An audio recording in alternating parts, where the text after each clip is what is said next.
the country. I know people have varied opinion about what they imagine, what they think about this particular issue. I want to give assurance to our colleagues in the House, Mr. Speaker, because I know that initially, when the agenda was listed, one particular issue that is quite key to members of this House, which is entrenchment of various funds, Mr. Speaker, into the Constitution. The Senate Oversight Fund didn't feature. With me, Mr. Speaker, I have an advance copy of the agenda for which we shall agree on tomorrow, Mr. Speaker. And under that particular agenda item of entrenching funds into the Constitution, listed as number 1 is the Senate Oversight Fund, the National Government Constituency Development Fund, National Government Affirmative Action Fund, alongside, Mr. Speaker, other outstanding constitutional matters, issues to do with electoral justice and related matters, the restructuring of IBC. Mr. Speaker, you know we passed a law here, I think in the beginning, towards the end of the second session, Mr. Speaker. Many people held different views about it. We know that there is an already established election committee that is continuing with its work, Mr. Speaker, but nothing stops us. That is a matter that is strongly under the purview of the members of parliament, who include the senators that are here, to come back to the House and say, wait a minute, this is a proposal that we gave of the 7 members of a selection panel, but perhaps we hold a different view on how it needs to be done, Mr. Speaker. That powers rest with this particular House, Mr. Speaker. Of course, and so many other issues that have been listed. Therefore, Mr. Speaker, I have to be fair to my colleagues, because I know, Mr. Speaker, that we gazetted only the morning session to transact this particular business, and we still have other business that is before us, Mr. Speaker. I don't intend to be longer than that, Mr. Speaker. I want to avail the opportunity so that colleague senators can also have the chance to comment on this particular matter, and we conclude on it. Therefore, I urge all of us in the House, the majority side, the minority side, to close ranks and give this team an opportunity to sit down and reflect on issues that they consider to be important to the people of Kenya. With those very many remarks, Mr. Speaker, I beg to move and request my counterpart, the leader of the minority side, Senator Stewart Mazayo, to second this motion. I thank you, Mr. Speaker.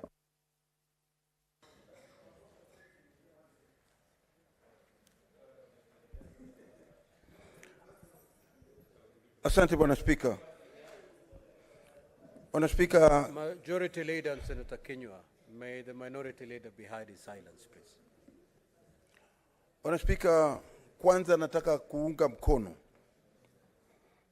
swada huu ulioletwa na kiongozi wa walio wengi. Bwana Speaker, kitu cha kwanza ni kwamba katiba inatueleza kabisa ya kwamba mamlaka yote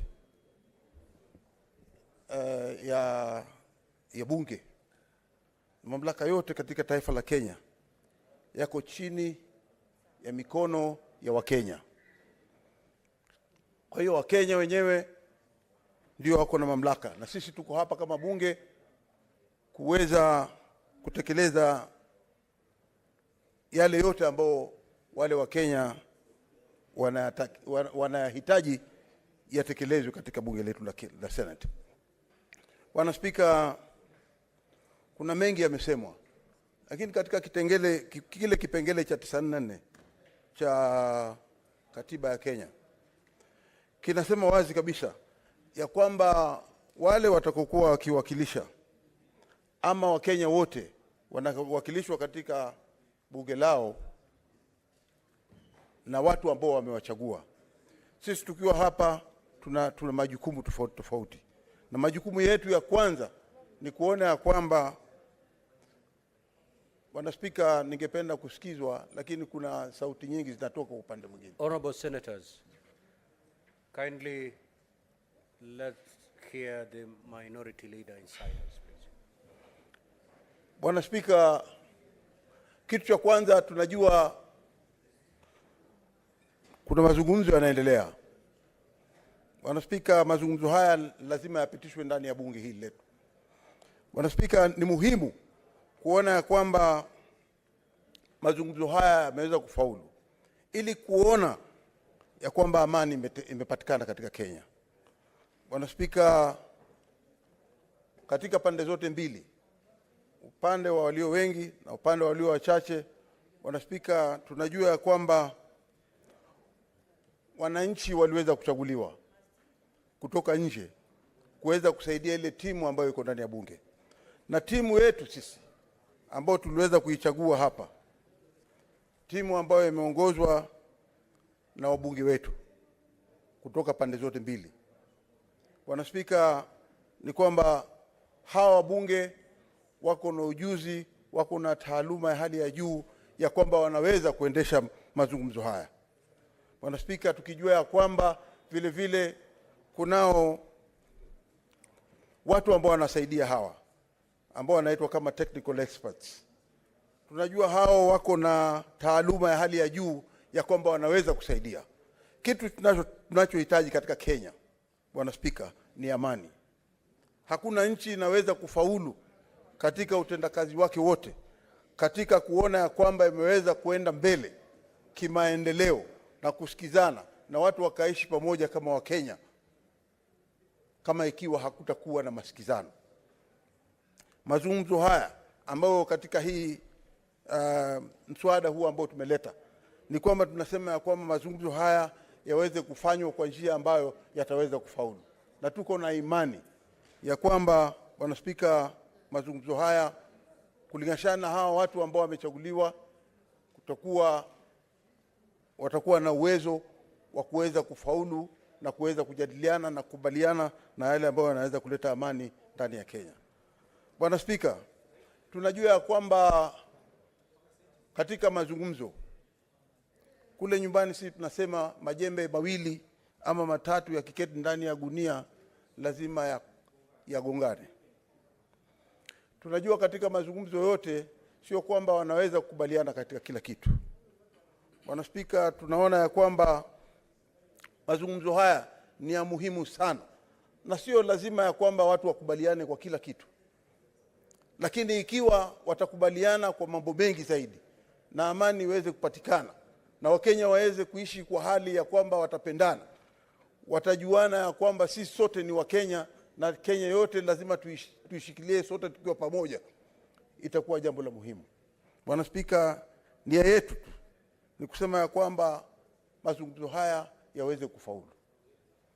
Timu hizi ambazo tumeziweka hapa mbele, na tukijua kwamba tuko na imani hata katika kisomo chetu cha Biblia kinatuambia ya kwamba panapokuja watu wawili watatu wakija pamoja, wakiweza kupata nafasi ya kuwa na mazungumzo, ni lazima patatokea amani. Kwa hiyo sisi tuko na imani ya kwamba katika mazungumzo haya wale tuliowachagua, wale vinara wote upande huu na upande huu waliochaguliwa, kwa walio wengi wakiwa wanaongozwa na Ishungwa na kwa walio wachache ikiwa wanaongozwa na kiongozi Mheshimiwa Kalonzo Musyoka, tuko na imani ya kwamba, Bwana Spika, tunatarajia kwamba mazungumzo haya yataweza kuleta matunda na hatimaye Kenya itaweza kuendelea mbele na ipate faida kubwa sana. Bwana Spika, nikisema hivyo na kwamba naunga mkono mswada huu ili uweze kufaulu. Asante sana Bwana Spika.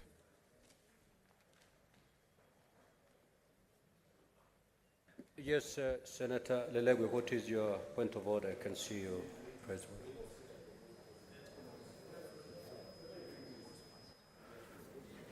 So,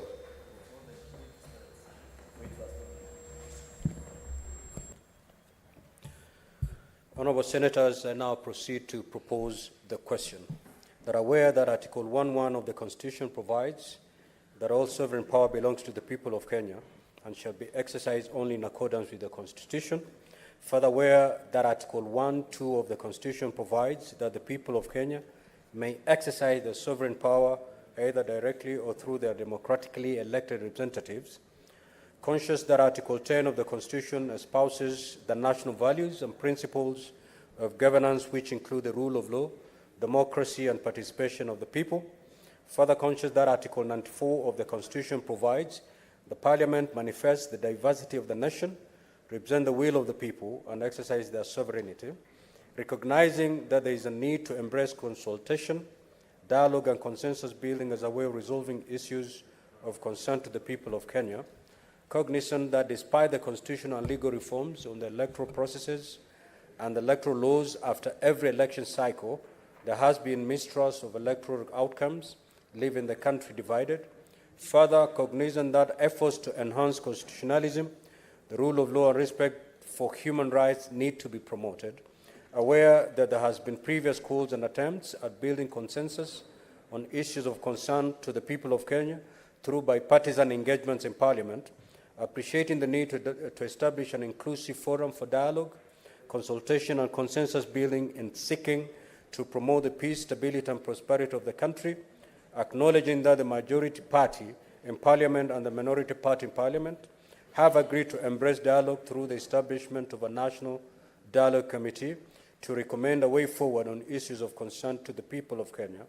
Now, therefore, the Houses of Parliament resolve as follows: that the two Houses of Parliament establish a National Dialogue Committee consisting of 10 members to represent the Kenya Kwanza Alliance, hereafter Kenya Kwanza, a coalition constituting the majority party of Parliament of Republic of Kenya, and Azimio la Umoja One Kenya coalition, hereafter Azimio, a coalition forming the minority party of Parliament of the Republic of Kenya. That each coalition shall appoint 5 members to the National Dialogue Committee, that the membership of the National Dialogue Committee shall be drawn from Parliament and outside Parliament. The National Dialogue Committee shall comprise the following members to represent Kenya Kwanza: the Honorable Kimani Ichung'wah, Delegation Leader, Governor Cicely Mbarire, Deputy Delegation Leader, Honorable Senator Aaron Cheriot, Honorable Hassan Omar, and Honorable Catherine Wabilianga. That the National Dialogue Committee shall comprise the following members to represent Azimio: His Excellency Stephen Kalonzo Musyoka, Delegation Leader, Honorable Opiyo Wandayi, Deputy Delegation Leader, Honorable Amina Munyazi, Honorable Eugene Wamalwa, and Honorable Senator Okongo Mogeni. That the mandate of the National Dialogue Committee shall be to facilitate dialogue and consensus building and recommend appropriate constitutional, legal, and policy reforms on issues of concern to the people of Kenya to be framed by the National Dialogue Committee in line with the Constitution and the laws of the Republic of Kenya and respecting the functional and institutional integrity of state organs. The Houses of Parliament notes that the technical teams representing Kenya Kwanza and Azimio shall support the National Dialogue Committee. That the technical team representing Kenya Kwanza shall comprise the following persons: Dr. Muthomi Ithiankolu, Dr. Linda Musumba, Dr. Duncan Ojwang, and Nikki Biketi. That the technical team representing Azimio shall comprise the following persons: the Honorable Jeremiah Kioni, Professor Adams Olo, Bakri Zen Abakri, and Lynn Ngugi. That further, the National Dialogue Committee shall be assisted by 2 officers designated as communications secretaries, one of whom shall be appointed by the leader of the majority party and the other by the leader of the minority party. The Houses of Parliament further resolve that the National Dialogue Committee shall formulate and adopt a framework agreement to guide the bipartisan talks. That the National Dialogue Committee shall report to the leadership of Kenya Kwanza and Azimio coalition within 60 days, and after that submit its report to Parliament.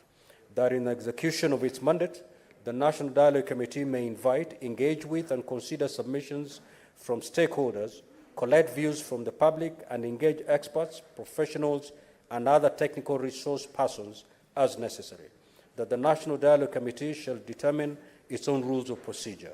That the speakers and clerks of both houses of Parliament shall provide secretariat and any other necessary support to facilitate the work of the National Dialogue Committee. I will therefore proceed to call upon honourable senators to make their contribution to this motion. However, before I do so, I will allow Senator Lelegwe. What is your point of order, Senator Lelegwe?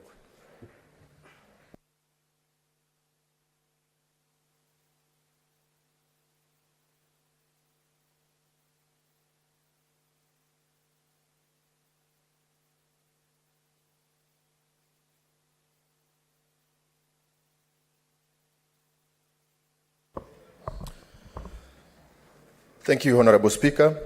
Honorable Speaker, I rise pursuant to Standing Order 111, 1 and 2, to move that debate on the motion on the establishment of the National Dialogue Committee be limited as follows.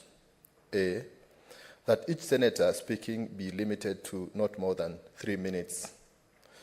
B, that the debate on the motion be limited to a maximum of 60 minutes, after which the mover be called upon to reply. Thank you.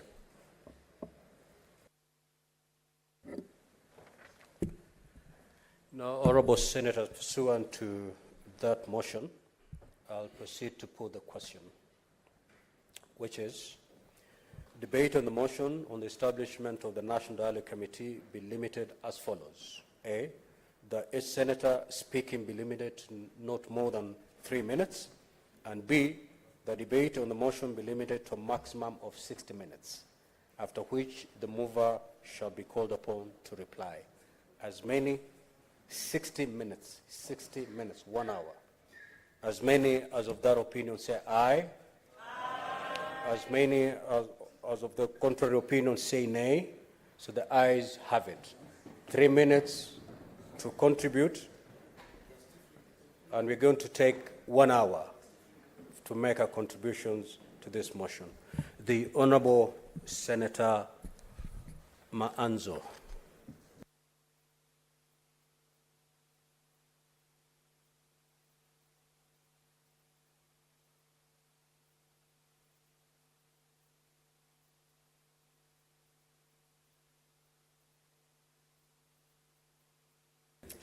Thank you, Mr. Speaker, for giving me an opportunity to contribute on this very important motion. Mr. Speaker, the Constitution expectation is that as soon as an election is conducted, then whoever takes the mandates to lead the country leads the country into prosperity, peace, and unity. It anticipates a situation whereby, Mr. Speaker, we work as a nation together for the success of the people of Kenya who own the sovereignty of Kenya. At all material times, the people who elect us are sovereign, and the new constitution anticipates the elected leaders as servants of the people. And therefore, Mr. Speaker, I rise to support this initiative so that there may be dialogue. We are aware that after the 2010 constitution, we agreed then Senator that there was... Wamatinga, Majority Leader, kindly let's give an opportunity to Senator Manzo to be heard while making his contribution. Thank you, Mr. Speaker. Mr. Speaker, what is expected is that there be dialogue so that we could fill the gaps. As you have seen from the proposals of the majority and the minority, there are gaps which were left out in the 2010 Constitution, and after 13 years, it is a time now, Mr. Speaker, for us to fill up these gaps so that we have a document which serves the people of Kenya, which unites the people of Kenya, and which sees the country go into prosperity. Mr. Speaker, I'm aware from the debates which has been in funerals, television shows, and among the public, some people feel that these bipartisan talks could be against their region or against their tribes or against themselves. Mr. Speaker, this is for the benefit of the country. It is not benefit of a region or a tribe. Mr. Speaker, we want to build a strong Kenya for all Kenyans, but not for 1 or 2 individuals. Mr. Speaker, I really like the way the majority side in the National Assembly has framed the issues. The matter went through the National Assembly. It is now before Senate. And again, Mr. Speaker, once we prepare this, we have to avoid the pitfalls, what we went through before when we tried to make or amend the Constitution through the executive, but not through a popular initiative. Mr. Speaker, eventually we must find a way of making this a popular initiative. A Senate will represent all the 47 counties of the Republic, and therefore we want to avoid what happened to BBI.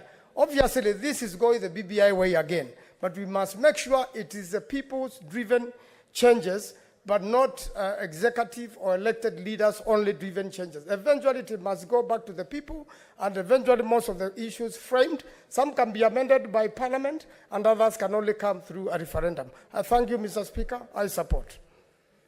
Senator Gloria Aroba.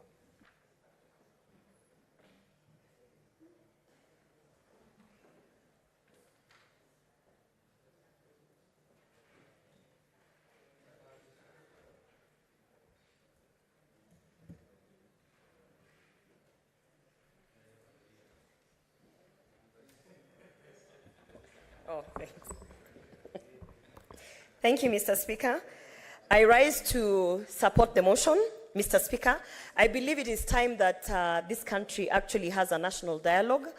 It is long overdue, that I agree, Mr. Speaker, and I think that incorporating even the civil society is it is something that was needed, Mr. Speaker. However, Mr. Speaker, I have noted that it is written that the National Dialogue Committee will be there to facilitate dialogue, to build consensus, and to recommend appropriate constitutional, legal, and policy reforms, Mr. Speaker. When you look at the job description that this committee has been given, it is squarely the exact same job description that we have for the National Cohesion and Integration Commission, Mr. Speaker. So the only thing that I want to point out, so that we are also not lying to Kenyans, is that we have legal frameworks to have these national dialogues. We have the National Cohesion and Integration Commission. In this House of the Senate, we have a committee on national cohesion and equal opportunity. In the National Assembly, we have the same thing. So I think also, as much as I am supporting this motion, I have to say that we are being unfair to the president, because the president has set out to put out austerity measures to ensure that we are not spending money that should not be spent, and yet we are here creating yet another entity. And we could have used the National Cohesion Commission. We could have used our joint committee between the National Assembly and the Senate to actually have the framework and discussion. And both those platforms are equally opportunities that we could have, made effective. So, Mr. Speaker, I have to say that as legislators, as much as I support this motion, we are being unfair to the taxpayers, because I'm sure this committee is going to draw some sort of allowance. I'm sure we are going to incur expenses on the same. And it is not fair to keep telling taxpayers, we are going to pay the commission, we are going to pay the committees, and now we are coming together to have a national dialogue committee on top of all that, the legal frameworks that we have. But I support, we need a national dialogue, so I support this motion. Thank you. Senator Eddy.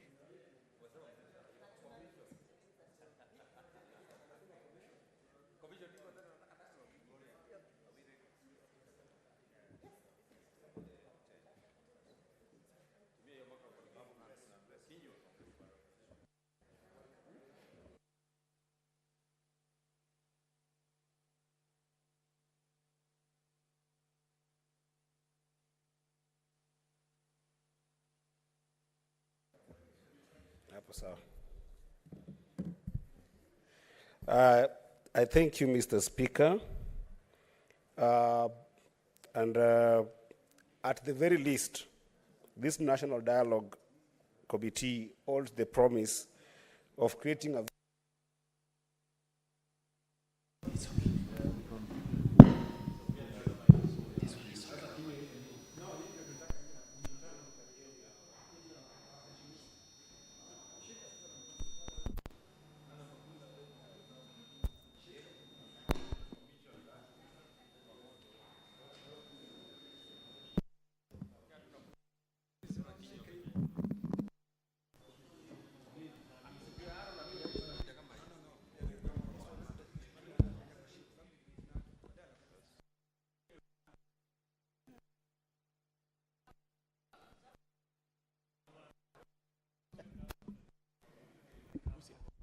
management of Kenya.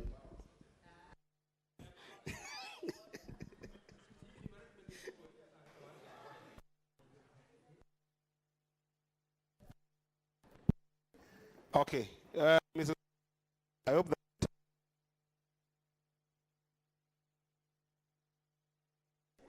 Mrs.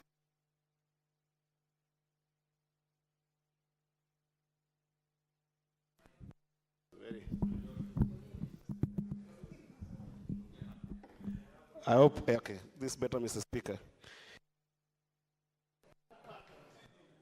Mr. Speaker,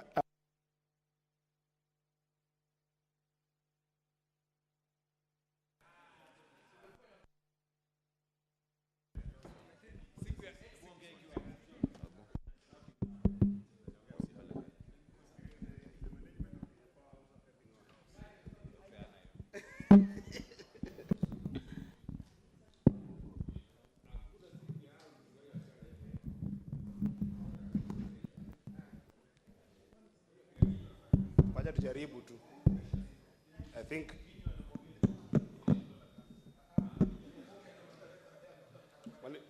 Mr. Speaker, it seems like Senator Kinyua, Senator Just Joyce. proceed to make your contribution. Your 3 minutes are almost up. Proceed. Okay, Mr. Speaker, I'll start now and say that I was saying that at the very least, this particular National Dialogue Committee, Mr. Speaker, gives this country a promise of creating a very significant momentum in the aim of inclusively and transforming the socio-political and economic conflict that has engulfed this country since the post-election, and particularly at the beginning of this year. And therefore, Mr. Speaker, it would be extremely remiss of me to start commenting on this particular motion without sincerely thanking His Excellency President Ruto, together with the Right Honorable Prime Minister Raila Amolo Odinga, for the boldness they have exemplified to allow this country to have a dialogue and give dialogue a chance. Indeed, Mr. Speaker, dialogue in the context of the conflict that we have found ourselves in since the beginning of the year is the only useful way that we can be able to ensure that we not only achieve the idea of sustainable peace in this country, but also being able to make sure that as a country, we can be able to mainstream some of the economic issues that we are facing. Indeed, I know that this has been an emotive issue, Mr. Speaker, in the past few months. In fact, there's a time in this particular house that it was very difficult to become a senator and at the same time be conscious about a number of decisions and talk about them more consciously without being in a constant state of rage. Just because some of these issues that are being laid down from both sides of the House have been very weighty issues, Mr. Speaker. I do know that the weight of those issues indeed go to touching the Constitution. And therefore, as a nation, Mr. Speaker, as we allow this team to go and sit down and talk, I would encourage this House, Mr. Speaker, to also keenly look at other mechanisms of being able to engage with the different parts of this conversation. Because, Mr. Speaker, if you look at some of the issues like what has been said from the Azimio side, Mr. Speaker, you look at issues around audit of elections, Mr. Speaker, these are contentious issues that is touching on the Constitution, Article 86 of the Constitution, and if you go further, there is Election Act 2011, Section 44. It's entirely dedicated on the issue of auditing of the elections. IBC Act, Section 11, Mr. Speaker, is equally embedded on this particular issue of audit of election, Mr. Speaker. If you look at another issue that has been contentious, that from the team on the Azimio side, and I know that majority has said that they are trying to mainstream some of these issues, the issue of economic rights, Mr. Speaker. This is an entire issue that is dedicated in the Article 43 of the Constitution, Mr. Speaker. And if you further look at issues around democratization, Mr. Speaker, our entire Article 4 of the Constitution defines this country as a democracy, Mr. Speaker. So these are not just issues that need some institutional understanding, but indeed they are at the core of the issues of national dialogue. So we thank our leaders, both Honorable Raila Amolo Odinga and President Ruto, for giving this country a chance to be able to sit and have a conversation with itself. Your time is up. Your time is up. I'm sorry we had to switch off manually. Senator Kathuri.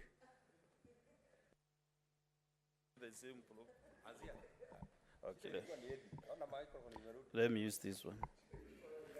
Thank you, Honorable Speaker, for this chance also to give my very brief comments on this motion on the establishment of the National Dialogue Committee. Mr. Speaker, on the onset, you know, dialogue is a conversation between two or more people. That is according to the encyclopedia. Mr. Speaker, I didn't support this motion, but one thing that is really giving me problems is how we came to the formulation of this committee, Honorable Speaker. Honorable Speaker, you know, before this group was composed, so many Kenyans are now on the graves, dead.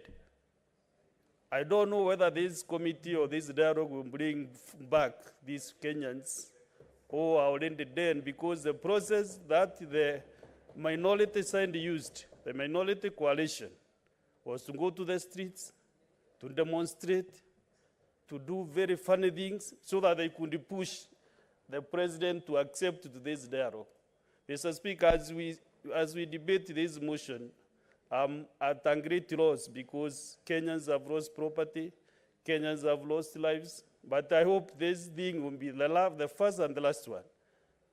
I was at the pains to hear my friend, my colleague from Migori, say that the elections were contentious. They were not contentious. If there was any contention, it was taken to the Supreme Court, and the court determined that the elections were free and fair, and President Ruto won squarely. So, Mr. Speaker, you know, in Kenya, we are used to these band politics of twisting the government when it is elected. And, Mr. Speaker, I think this should be the first and the last thing to happen. Some of us actually have sacrificed a lot to be in this house today. I personally arrived in this country at 3 a.m. so that I can participate in this motion. But I wanted at least to come and hear my voice that they should not be the route to go as Kenya. I support the 10-member committee. I'm most happy that this report will be brought to this parliament, because I was afraid that there might be some handshakes in the corner of the streets after this dialogue. But I'm happy that this report will find its way here so that we can either agree with it or disagree. So, Mr. Speaker, thank you very much indeed, and I thank you for this opportunity. Senator Enoch.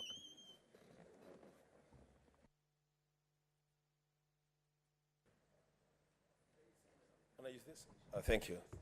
Mr. Speaker, I thank you for this opportunity. I also want to join my colleagues in fully supporting the constitution of the National Dialogue team. Speaker, I am happy that the National Dialogue team is constituted along the lines of national values and principles of governance. And I pray that, Mr. Speaker, at the end of their term, then this team is going to come up with resolutions that bind us together as a nation. So, Speaker, people should not be afraid of talking. In fact, the minute you stop talking, then bad things begin to happen. There is nothing to fear with having a dialogue.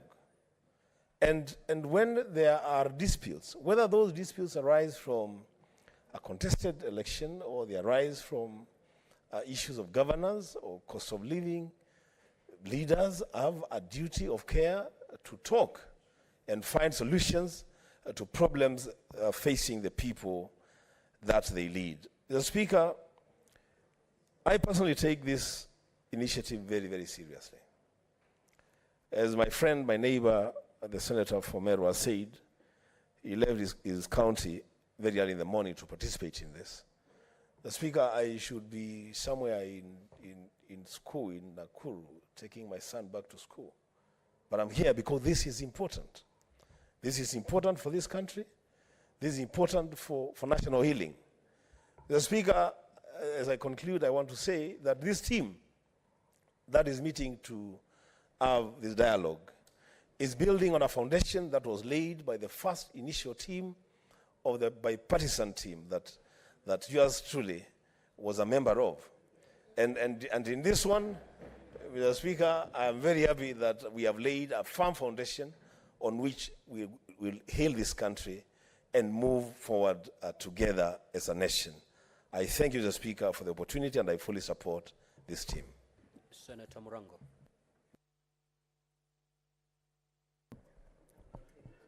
Asante sana Mstahiki Spika kwa kunipa fursa hii niweze kuchangia. Kwanza naunga mkono mswada ambao uliletwa na kiongozi wa wengi ya kwamba wale walioteuliwa waweze kuketi na kutafuta jawabu katika mazungumzo. Lakini pia ningetaka kusema kwamba tusiwe watu wa kutafuta vita ndo tuanze kutafuta amani. Kwa sababu hili ni jambo ambalo lingemalizwa kitambo.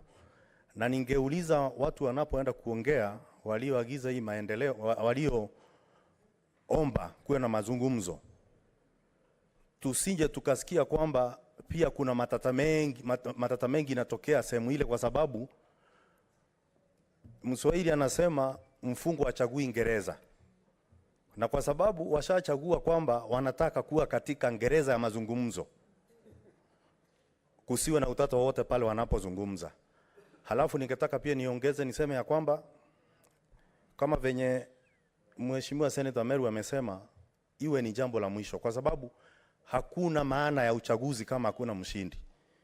Vile vile ni kama basi tukae zote tuteuliwe, tuwe tuje hapa katika Seneti, kwa sababu tukiendelea hivyo hata mimi pia niliowashinda kule Kirinyaga watasema kuwe na mazungumzo.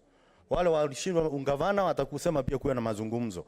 Kwa hivyo iwe ni mara ya mwisho kwamba tunafanya hili, na tukilifanya tumalize, kuwe na amani, na pia wanaoongoza wasije na kwa misingi mikali na misimamo mikali.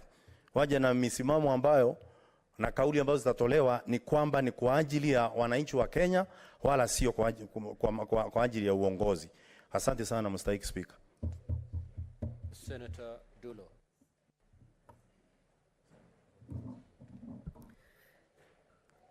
Thank you, Mr. Speaker.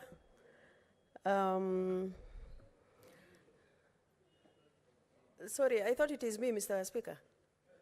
Proceed, Senator Dulo. Proceed. Thank you, Mr. Speaker. Mr. Speaker, I am supporting this motion, hoping that what is happening in this country is going to be resolved. Majority of us have been long in this country and also in leadership position. And after every 5 years, the same issues come up. Unless otherwise, personally I feel, from what has happened before, Mr. Speaker, we are not getting to the bottom of the problem. Because if we go into election and somebody is defeated, I think they should accept defeat. And these shenanigans of high cost of living, IEBC, we've been seeing these every year, year in and year out. What solutions are leaders bringing as far as cost of living is concerned?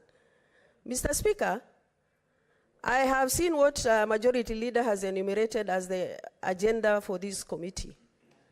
But let me say here, and for the record, I don't see a solution to the underlying problem, because this is not one person issue.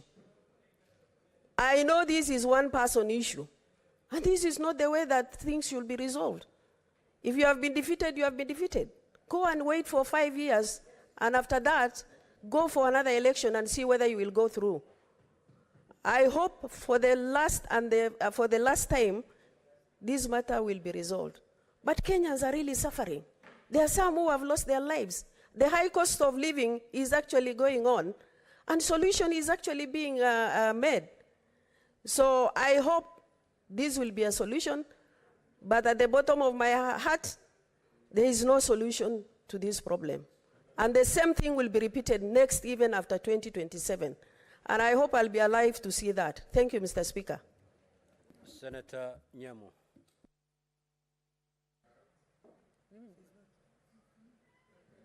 Senator Karen Nyamu.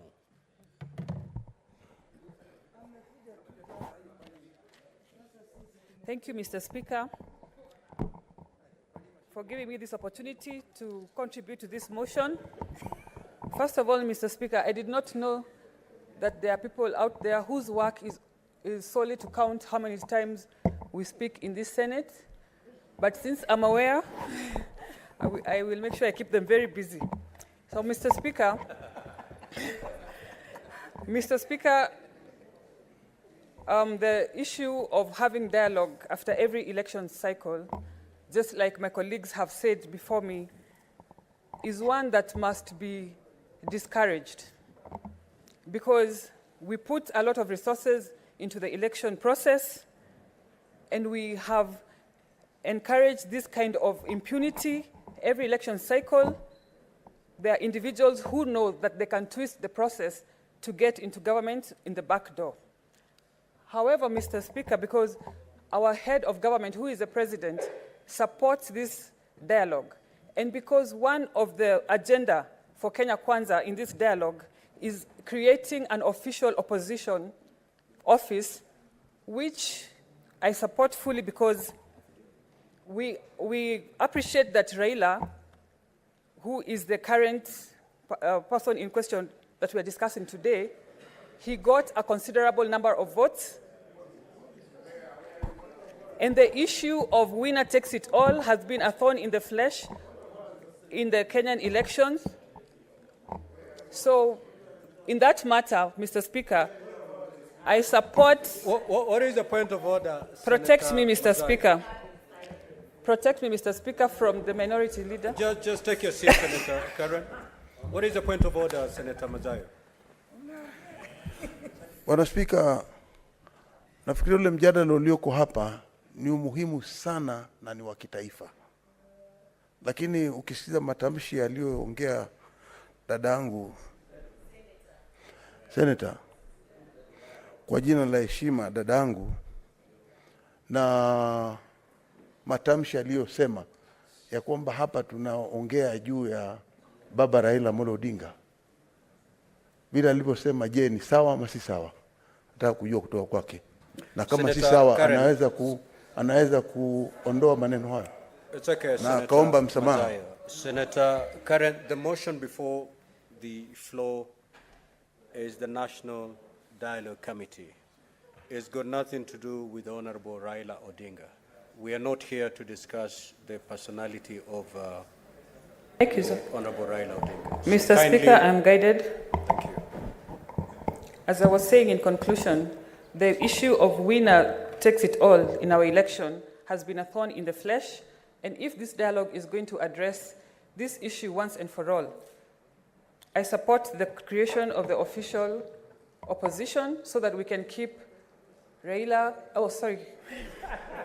so that we can keep the election loser, Mr. Speaker, so that we can keep the election loser legitimate and accountable and busy. Thank you, Mr. Speaker. Senator Oburu.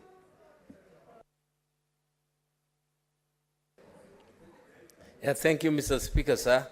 Mr. Speaker, sir, I stand to support this motion. And Mr. Speaker, I support it because talking, dialogue is always the way to go. And this is not only in Kenya, it is all over the world. And Mr. Speaker, those who are saying that there has been negotiations every election in Kenya, maybe were born yesterday. But I can tell them that since independence, which is more than 60 years, there have been always elections every 5 years. And I don't think there was a dialogue every 5 years. There was only dialogue when there was a problem. The dialogue only comes, Mr. Speaker, when there is a problem. And those who also don't know, it is through those dialogues that we have a new constitution. This constitution which you are saying you support came because of dialogue. And it is because of those negotiations and so on. Mr. Speaker, this new constitution, even some of the leadership of this country were opposing the new constitution. And they were opposing the new constitution, Mr. Speaker, because they said this constitution was good, but there were some provisions in the constitution which they didn't like. Oburu, Mr. Speaker, what is the point of order, Senator Gloria? Point of order, Mr. Speaker.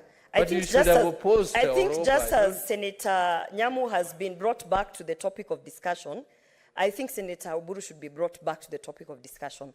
Today we are talking about national dialogue. And I think if he continues with that line of talking about some of us who were born yesterday, today, we know that he's the youth representative, but we also are not talking about who's the youth representative and who's older than who. Let him stick to the national dialogue conversation. Senator Oburu, as you ooze with your wisdom, kindly do not belittle the ones who are younger. Kindly proceed to make Thank you, Mr. Speaker. Mr. Speaker, I'm just saying that there were people who opposed it because there were some few things which needed to be corrected, and this national dialogue is giving them an opportunity to correct what they did not want in this constitution. Mr. Speaker, I don't see how that is relevant because Madam Oruba, Senator Oruba, opposed this dialogue, and she was saying, I support it, but everything she said was opposing it. When you want to oppose, just oppose. And when you want to support, just support. Yes, there's no shame in supporting or opposing. So Mr. Speaker, I don't want to continue much more. I support this dialogue. Senator Mgatana.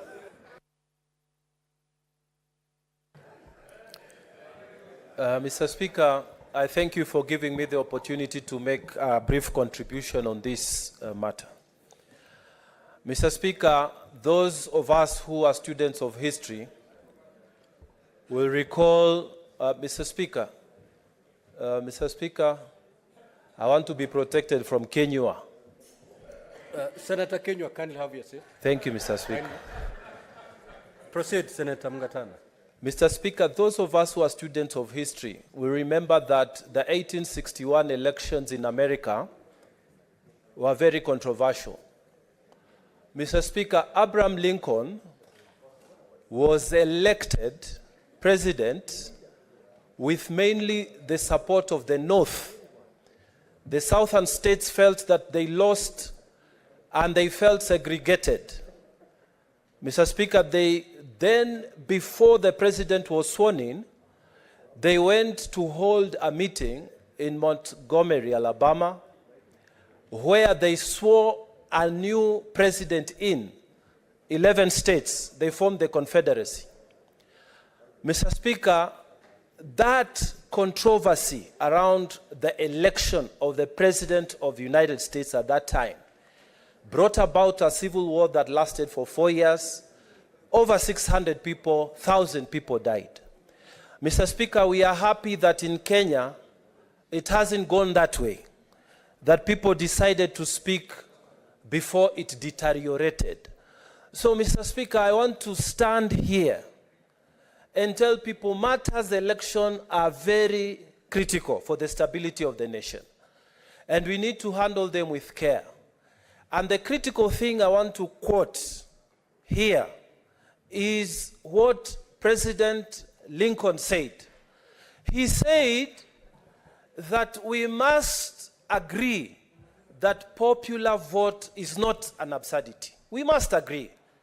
And we must settle the question that a minority that loses an election cannot at will decide to break a government that is formed by the majority. So, Mr. Speaker, let us discuss. But let the principle prevail. If you lose an election, please go home. You have no right to break a government because you lost an election. What Madam Senator Dulo has said is what has happened many years ago. And people are trying to reinvent what has happened. Please don't bring chaos because you lost an election. And this is the whole thing about this dialogue is about that election. It has happened in the US, and it's being repeated word for word, except we haven't gone to civil war. We are asking people to have good manners. When you go to an election, you lose an election, don't bring problems to the country. Go home. Senator Kamau Githuku.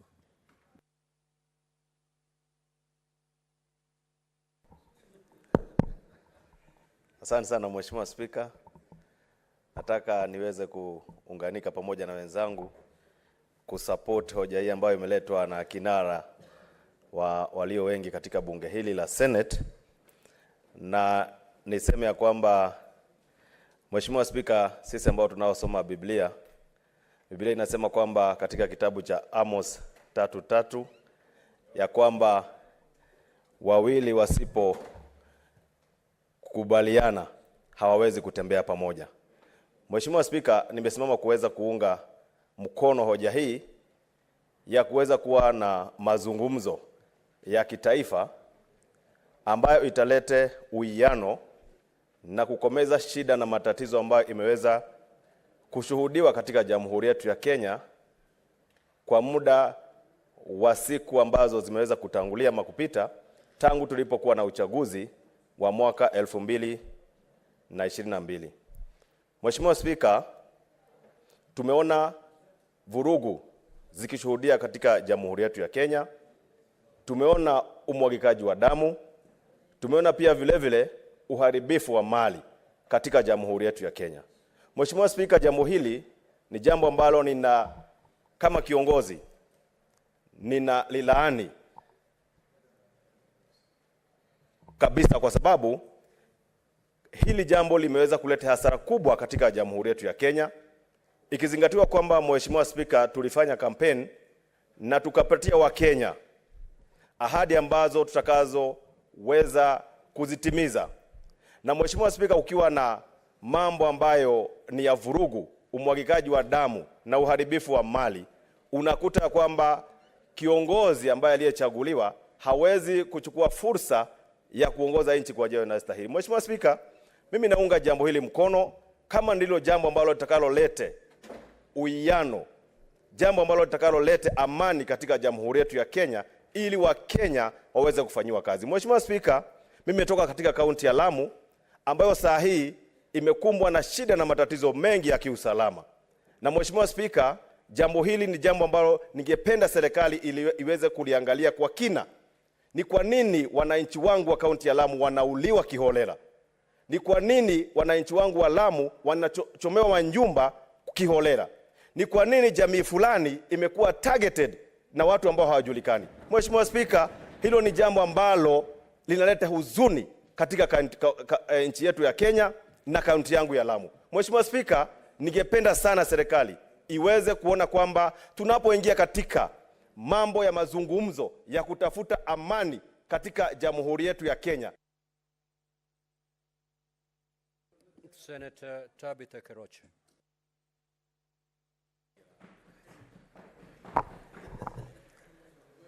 Thank you, Mr. Speaker, sir, for giving me this opportunity, and I rise to support this motion. I need to take this opportunity and congratulate His Excellency Dr. William Ruto, our President, and the Right Honorable, the Opposition Leader, Raila Amolo Odinga, for agreeing to sit in this country to talk and unite and heal. I know our country is bleeding. We've gone through a 2-year COVID, a very long electioneering period, and we need to recover. And what His Excellency William Ruto is doing is to lead this country to an economic transformation. You could see the minute we mentioned about the dialogue, the relief that everybody had in this country, the church and the business people. Because everybody knows if we unite and we talk and agree, our economy will recover. Our businesses have suffered. So many people at home were sacked, lost their jobs. So it's a high time now we need to talk and agree and move forward. But going forward, we hope this thing will never happen again. To see our people on the streets doing the maandamano, destroying property. I know the people who did the constitution did it very well, but there is one point that they left. The opposition leader office needs to be in place and put very well black and white, so that everybody knows if he loses an election, he has an office that is going to be going and oversight the government that is for the day.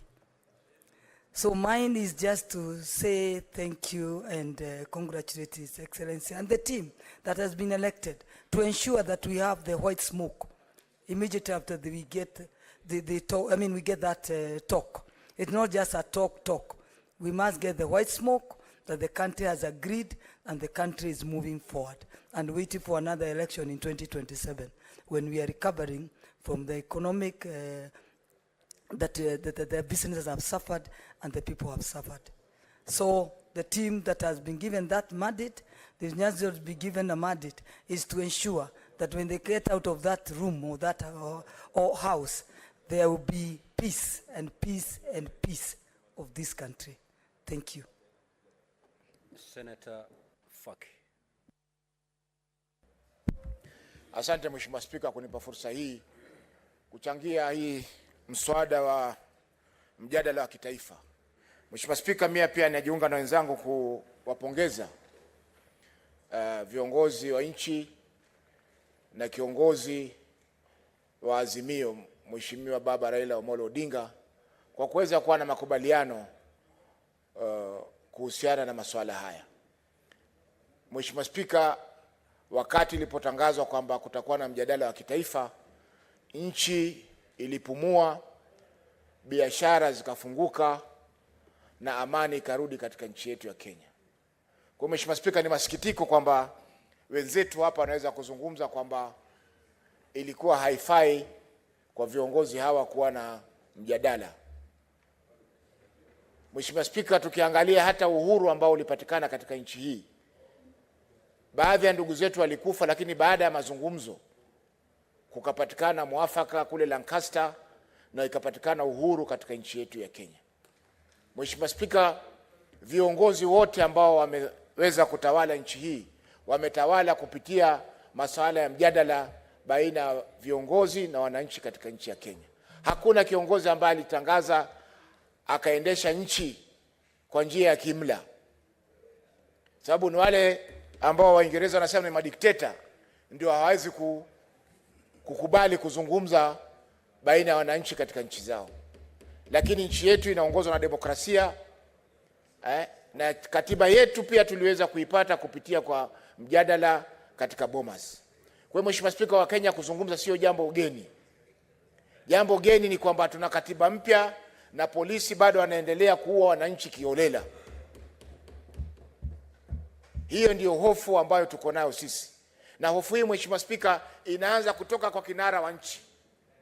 Tuliona jana katika vyombo vya habari kwamba anatishia kupeleka watu mbinguni.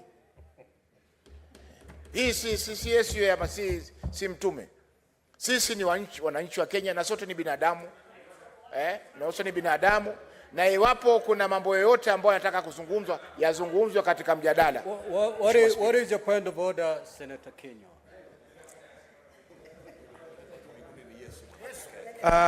Bwana Spika, ni vizuri sisi mjadala ulioko siku ya leo, Bwana Spika, umekuwa ukiwaambia wenzangu maseneta wajadili mambo ambayo yanahusu mjadala huu. Lakini kusema ya kwamba ati kiongozi anasema atapeleka watu binguni. Bwana Spika, binguni hakuna mtu anajua njia, Bwana Spika. Huwezi ukapeleka mtu binguni. Bwana Spika, binguni hata Biblia inasema ya kwamba mtu anayejua ni Baba wa binguni peke yake. Hata Yesu ajua, Bwana Spika. You made your point, Senator Kenya. Senator Faki, kindly confine yourself. Mheshimiwa Spika, sijatoka nje ya mada. Ni jambo ambalo liko hadhiri, kila mtu ameona. Senator Faki, I have told you, I've directed you to confine yourself to the motion before. Ndio nasema Mheshimiwa Spika, mimi niko ndani ya mjadala bado. Desist from taking that line of argument. Mjadala Mheshimiwa Spika, na nitaendelea kubaki katika mjadala. Mwisho nasema Mheshimiwa Spika kwamba hakuna soko lisilo na ndawazimu. Shasikia? Maendeleo, majadiliano yataendelea, na wale ambao wanasema kwamba hakuna mwisho wataona kwamba yamekuwa. Haiwi mwisho huo Mheshimiwa Spika, na mwisho ni kwamba amani haiji mpaka nchi ya upanga saa nyingine. Kwa hivyo Mheshimiwa Spika, tunasema tunaunga mkono mjadala huu na tuko tayari kufanya lolote ambalo linatakana kama viongozi katika bunge hili kuhakikisha kwamba Thank you. I didn't know that some of us fear going to heaven. Senator Nduati.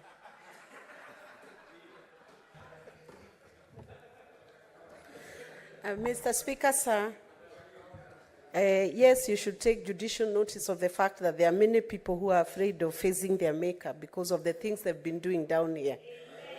Mr. Speaker, sir, thank you for the opportunity to contribute to this important motion, and I do support the formation of the bipartisan committee that is going to commence a national conversation and a dialogue to discuss the issues, some of the issues that one side of the divide has felt that is ailing this nation. Mr. Speaker, disputes must have a progressive resolution.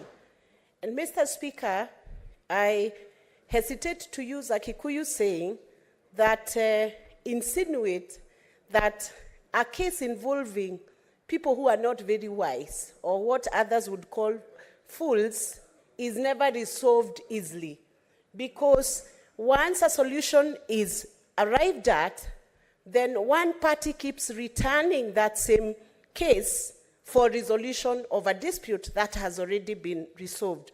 Mr. Speaker, it is important for this committee to note and to take judicial notice of the fact that certain issues have been settled, and ever since the 2022 general election, it's been 1 year that all the leaders who have voted in have been serving Kenyans from the date their term commenced, after they were validly elected in an electoral process that was spearheaded by the IEBC, Mr. Speaker, sir. And the IEBC conducted elections for all the parties that were involved, Mr. Speaker, sir, and senators who are seated in this House today and in National Assembly and in county assemblies, Mr. Speaker, sir, were brought in using that electoral process. So I would urge this committee that has been brought forth, Mr. Speaker, sir, to ensure that issues that have been constitutionally closed by Supreme Court, by processes that cannot be reopened, are not brought back to the table for dispute resolutions, because they will never be resolved. They have already been dealt with. The other issue, Mr. Speaker, is the cost of this process. If a party feels aggrieved and they want to discuss issues that are ailing the nation, it should be at their own cost. Could it be, Mr. Speaker, sir, that both parts of the divide will take care of the cost of this process so that the Kenyans are not further burdened by another cost for talks that may be endless, Mr. Speaker, sir? And while I support the process of talks, Mr. Speaker, sir, it is, in my very honest view, Mr. Speaker, sir, that these talks could have been dealt away with. Senator Maruma. Asante, Mheshimiwa Spika, kwa hii fursa ulionipa kuchangia huu mswada wa kamati ya uwiano katika Jamhuri yetu ya Kenya.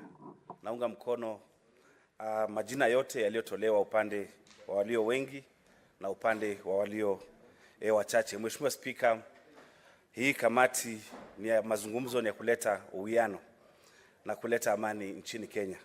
Mheshimiwa Spika, swala la amani ni swala muhimu sana, lakini katika maana ya amani hakuwezi kuwa na amani, ama kuwa na amani si ukosefu wa vita. Kunaweza kuwa kuna amani, lakini kuna watu wana masononeko, wana manunguniko. Mheshimiwa Spika, wakati tulifanya uchaguzi, Mheshimiwa Spika, na tukapata rais, kulikuwa na kesi kidogo. Upande wa upinzani wa Azimio ulisema kwamba kuna masuala fulani hawajakubaliana nayo katika uchaguzi, na tukaenda mpaka mahakama ya upeo. Mheshimiwa Spika, tuliheshimu matokeo kutoka kwa mahakama ya upeo, lakini hatukuridhika, na tukasema kwamba kuna mambo machache yanafaa kufanyika baada ya uchaguzi. Mheshimiwa Spika, ya kwanza ni kufungua server, kwa sababu katika uchaguzi ni lazima tuangalie kama tulienda vizuri na kuangalia kama tulienda vizuri ni kuangalia sava. Katika taasisi ambazo zinatumia pesa, mwisho huwa tunafanya uhasibu ama audit. Kwa hivyo audit, Mheshimiwa Spika, ama uhasibu ni jambo la muhimu. Na katika yale mazungumzo ni vyema ile ripoti itakayokuja iangalie basi ni vipi tutafungua ile sava. Ya pili, Mheshimiwa Spika, ni mambo ya mfumuko wa bei. Mheshimiwa Spika, baada tumechaguana na tukawa na serikali, tuliona ya kwamba hali ya maisha iko juu, lakini tuliona serikali iliyomo wanapandisha ushuru. Na Senator Mandago, what's your point of order? Mesikia Senator Maruma akisema kama tutapata nafasi ya kufungua saba. Nafikiri mjadala ambayo iko hapa sio ya kufungua saba, kwa maana Mr. Speaker, wale waliokuwa na kifungu, wale wenye saba walikuwa watu wa Azimio, wale wenye walikuwa na kifungu ya saba ni watu wa Azimio, waende watafute mali walikuwa wameiacha Mr. Speaker, waende wakafungue saba. Senator Maruma, just confine yourself to the motion before us, please. Asante Mheshimiwa Spika kwa mwelekeo, lakini katika yale masuala ambayo yako katika meza kutoka kwa upande wa Azimio, moja lilikuwa ni kufanya uhasibu ama audit ya sava. Kwa hivyo nikitaja sava ni kwa sababu swala moja ambalo liko katika majadiliano litakuwa ni kufungua sava. Mheshimiwa Spika, mambo ya maandamano ni haki yetu kama Wakenya katika ibara ya 37. Nimeona maandamano yakitokea hata kule Uasin Gishu kwa sababu watu wanataka pesa yao ya kwenda ambayo walilipa ya kwenda ng'ambo. Pia hiyo sava pia ni lazima ifunguliwe, tujue nini ambacho kilikuwa kimetokea. Mheshimiwa Spika,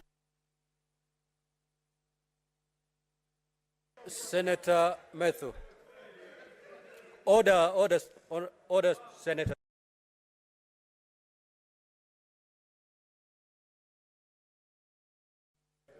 Thank you very much, Mr. Speaker, for giving me an opportunity.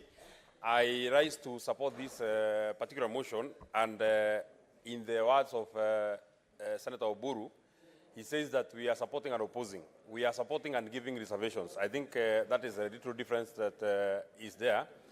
Of course, because we have our own reasons. My position as to why I would want to support this, because the leader of majority and the leader of minority have spoken and have said that it is fair that we allow people to speak. But I feel in my heart that there's a question that we are not addressing and cannot be addressed by the 10-member committee of the dialogue committee. Number one, Mr. Speaker, in my opinion, I feel that the best national dialogue happened on the 9th of August, Mr. Speaker, and the people of Kenya spoke. 50 million of the people of Kenya spoke to this particular issue, and they voted for William Ruto. There is nothing that the 10-member committee can do to it. The final and the apex of that matter was at the Supreme Court. There's nothing that Kimani Ichung'wah and Kalonzo Musyoka can do to that particular fact. William Ruto will be our president, and there's nothing that will change. Whether you do audit of the server, whatever you do to it, that matter has been rested, Mr. Speaker. Then number two, Mr. Speaker, I would want to understand, Mr. Speaker, now that people were on the streets and businesses were destroyed, both public and private, and people died, how will the national dialogue address to the person who lost their son, to the person who lost their property, and to the losses that we got as a country, Mr. Speaker? Because, Mr. Speaker, this behavior of I'm twisting government every time, and Senator Buru says that this is the first dialogue. This is not the first dialogue, Mr. Speaker. This is not the first national dialogue, Mr. Speaker. The only constant thing is the players, Mr. Speaker, is that every time there's an election, one person does not agree that he has lost, so he has to force a dialogue every time. It happened in 2008. Maybe he says that we are young. Yes, we are young, but in 2008 we were alive, and we saw that there was a dialogue, there was a national dialogue in 2008, Mr. Speaker, and then there was another one, there's another one that is happening now, Mr. Speaker. If we do not put an end to this kind of sarcasm, Mr. Speaker, at every election, we have to do a national dialogue so that we accommodate some people, so that we incorporate some issues, then we shall have gotten it wrong, Mr. Speaker. Finally, Mr. Speaker, I also feel that we are taking the people of Kenya for a ride, Mr. Speaker. I've looked at the agenda in that particular talk, Mr. Speaker. Oh, bad. I've looked at the agenda that is. Next is Senator Chute Mohamed.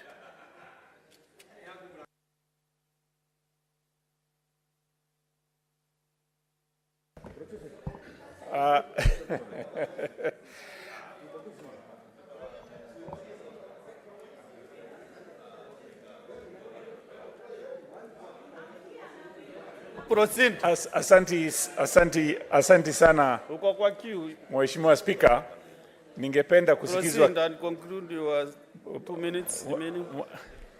Mheshimiwa Spika, Bwana Wamatinga, Senator Wamatinga anani distract kidogo tafadhali. Asante sana Mheshimiwa Spika. Mheshimiwa Spika, nataka sana kumshukuru kiongozi yetu hapa walio wengi na pia kiongozi ya walio wachache. Mheshimiwa Spika, hii mjadala ni kama inaenda sizikizwi. Mheshimiwa Spika, on the members, let Senator Chute be hand in silence. Mheshimiwa Spika, nataka sana kushukuru President wetu na baba Raila Odinga pia kwa kuwezesha hii mkutano iwe. Mheshimiwa Spika, Kenya hii iko na watu zaidi ya milioni 50 ambayo sisi tunaongoza. Wale watu wanaongoza, Mheshimiwa Spika, ni wale wamechaguliwa kutoka County Assembly,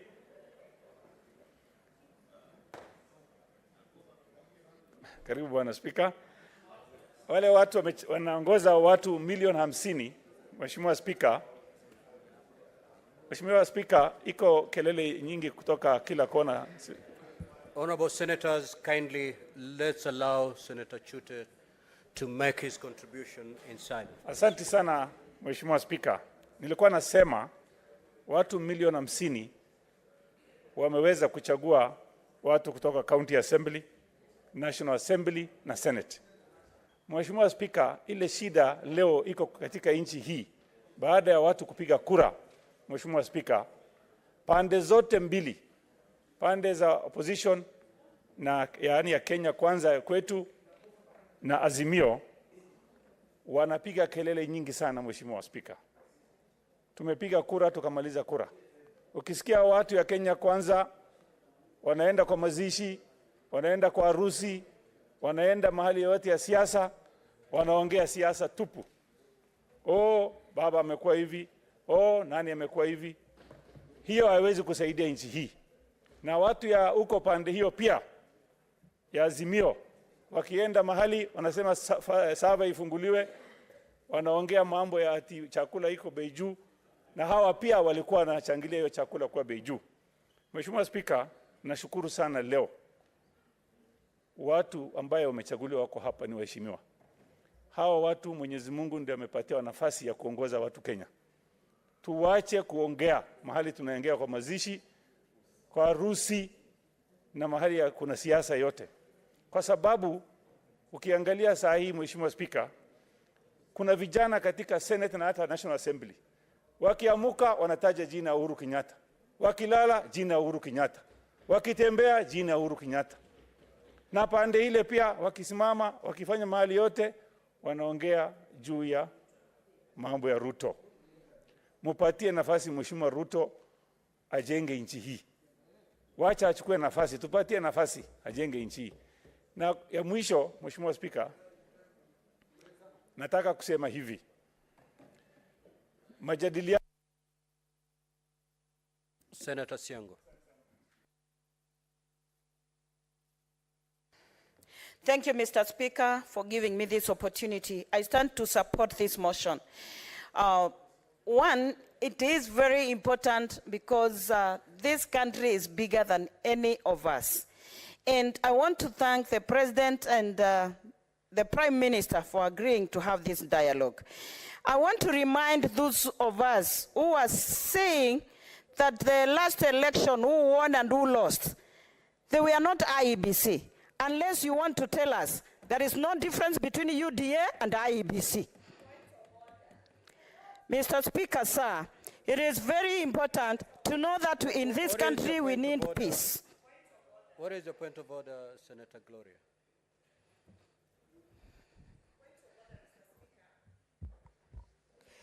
Mr. Speaker, I think we are not doing justice to this motion, because what we are doing now is the dialogues. Mr. Speaker, the dialogues that we are supposed to have, misleading the public and the House. 53. Standing order 53. Senator Eddy, you know the Mr. chair. Speaker, I have standing order 53. Mr. Speaker, I think we are not doing justice to this House, because now starting to invoke IEBC, starting to invoke all these names, let us be guided that we keep to the motion, Mr. Speaker. Thank you. Honorable senators, I think we've been doing fine till at this point. Senator Siengo, kindly prosecute the motion. Thank you. Mr. Speaker was saying it is very important to have dialogue, because peace is very key. Whenever in a country there is no peace, when there are conflicts and disputes, and there is violence, it's women and children who suffer most. And it is very important to maintain peace in this country. Mr. Speaker, sir, when we are talking of every election, there are one person who is claiming this and that, I want to remind this House, it is the wearer of the shoe who knows where it pinches most. When one is denied his victory, it is him who knows what to say, because the victory is his and it has been snatched away from him. So, Mr. Speaker, sir, allow me to remind all of us that we should support this motion, because it is giving this country, Kenya, a way forward. And we trust the process, we trust the people who have been placed and appointed to lead this dialogue. And it is very important that we support the motion and we give this country a chance to heal and to move forward in peace. Mr. Speaker, sir, I want to finish by saying this. It is really unfortunate. What is your point of order?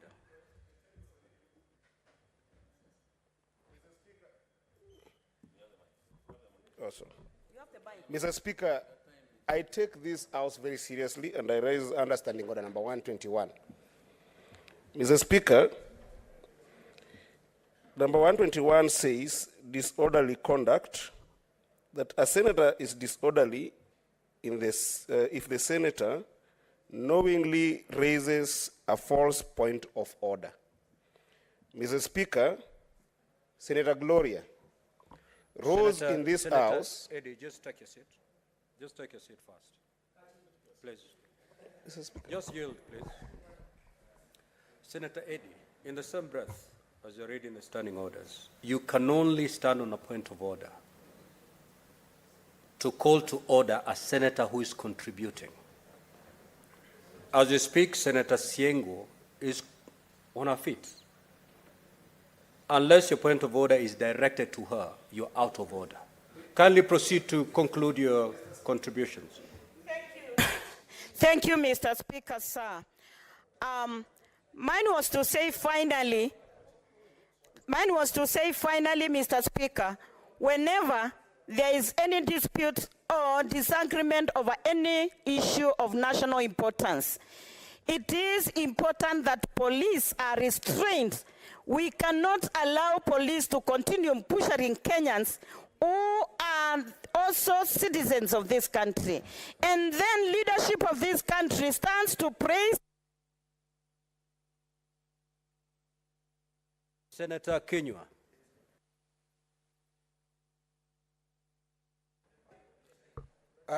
Asante Bwana Spika kunipa fursa hii. Bwana Spika, laiti tungelifuata filosofia ya Nyayo ambayo inasema amani, upendo na umoja. Bwana Spika, umoja ni nguvu, utengano ni udhaifu. Bwana Spika, mazungumzo ni mazuri kwa sababu sisi sote tuko katika nchi yetu ya Kenya, Bwana Spika. Na haya mazungumzo yalianzwa na maseneta werendi sana, Bwana Spika. Unakumbuka Seneta Enoch Wambua wa kutoka Kitui na Seneta Wakili ambao walianzisha haya mazungumzo. Na msingi walioweka, Bwana Spika, laiti ni msingi huo ungetumiwa, kwa sababu waliangazia mambo ambayo seneti hii shida zinazopitiwa na Senate hii. Nafikiri hayo mazungumzo Bwana Spika yangeendeleza hayo maneno Bwana Spika. Kwa sababu Bwana Spika, ukisoma kitabu kitakatifu cha Mungu kinasema watu wakitembea wakiwa wengi wanaweza kwenda mbali. Mtu akitembea peke yake ataenda haraka Bwana Spika, na atasulubiwa akiwa peke yake. Kwa hivyo ni vizuri vile ambavyo kuna haya mazungumzo watu wazungumze. Lakini Bwana Spika, kwa sababu mimi ni mfugaji Bwana Spika, na ninajua ya kwamba ng'ombe akishambuliwa na simba Bwana Spika, ni vizuri kufuata simba Bwana Spika, badala ya kuja kupambana na hawa inzi ambao wanafyonza damu ya yule ng'ombe aliyoachwa. Bwana Spika, sisi tunajua simba ni yupi Bwana Spika ambaye ameleta shida hizi Bwana Spika. Na juzi tu mimi nimemsikia akisema ya kwamba akileta vitisho ya kuwa haya mazungumzo yakivurugwa watu watarudi katika maandamano Bwana Spika. Sisi tunataka kukashifu hayo mambo Bwana Spika, kwa sababu ikiwa watu wamekuja kwa mazungumzo, tuna mheshimiwa Kalonzo Musyoka Bwana Spika, tuna mheshimiwa Ishongwa Bwana Spika. Bwana Spika, tuna mheshimiwa kiongozi walio wengi katika Senate hii ambaye tunamuenzi na tunajua kwamba atafanya mambo ya busara katika hayo mazungumzo. Lakini Bwana Spika, ikiwa baada ya sisi kusema tumekubaliana watu waende katika mazungumzo, vitisho vinaanza, tutaenda katika maandamano Bwana Spika. Na kila mtu anajua Bwana Spika, shida zilizoko katika nchi hii ya Kenya, ni nani anayeleta hizi shida Bwana Spika. Sisi tulikubaliana na watu tayari wakasonga mbele Bwana Spika. Watu wakasonga mbele, uchaguzi ukafanywa, rais akatangazwa, lakini sasa Bwana Spika kuna vijisababu na vizigizio ya kwamba ati haya mazungumzo Bwana Spika yanaelekea kuanguka. Na Bwana Spika, mimi nikiangalia kwa ndani kabisa, nimemsikiza mheshimiwa Mungatana, nikamsikiza mheshimiwa Dulo, na hao ndio wamegonga dipo Bwana Spika. Hakuna mahali ambapo kunasemekana ya kwamba mshindi akishinda Bwana Spika anapaswa kukaa chini aongee na wale wengine ambao waliwashinda. Senator Shakila. Asante Mheshimiwa Spika kwa kunipatia hii fursa kuchangia huu mswada. Mheshimiwa Spika, naunga mkono huu mswada na nawapongeza viongozi kwa kukubaliana kukaa chini kuleta amani ya nchi ili nchi ipone. Mheshimiwa Spika, mazungumzo ni kitu muhimu sana. Lakini mazungumzo yanaweza kuharibiwa na wale ambao wako nje wanaochangia uchochezi. Mheshimiwa Spika, tunaomba hususan sisi viongozi tuache uchochezi, tuache ile kamati ambayo imechaguliwa ifanye kazi yao, ilete ripoti yao ili ipate kujadiliwa, nchi ipone. Lakini tukianza uchochezi kabla hata mazungumzo hayajaanza, Mheshimiwa Spika, sioni kama tutafika kokote juu ya mazungumzo kama haya. Na jambo lingine Mheshimiwa Spika, tumeongelea sana hapo juu ya vitu kuharibiwa, watu kuuawa, lakini ukweli ni kwamba wale wanaoenda maandamano hawana silaha. Silaha zinakuwa na polisi. Kwa hivyo tunataka pia wale polisi ambao wamesababisha vifo wachukuliwe hatua, na wale ambao wameuawa pia wawe compensated, wafidiwe kwa yale mauaji ambayo yametokea kwa zile familia ambao wamepoteza wapendwa wao. Kwa hivyo Mheshimiwa Spika, haya mazungumzo tunaomba yawe ni mazungumzo ambayo yataleta natija kwa nchi, na isiwe ni yale mazungumzo ambayo tutarudi kwenye ile BBI ambayo ilifanyika last time. Tunaona pengine mazungumzo kama haya yakienda kuwa BBI, sioni kama kutakuwa na natija yoyote. Lakini tunaomba ni mazungumzo yao yataleta natija, yataponya nchi na yataleta umoja na nchi ipate kuendelea mbele. Asante Mheshimiwa Spika. Senator Mundigi.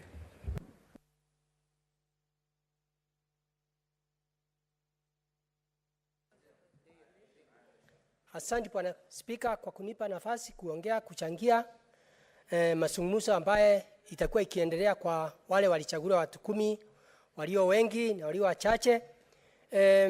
Yangu ni kidogo tu kusema itakuwa ni aibu kubwa sana kutoka miaka mingi, kila miaka 5 tukichaguana, walio wachache wakishindwa wanaenda kurusha mawe, wanaenda kuua watu, kufanya mambaya, halafu kila wakati yote wanakuja kusema tusemesane.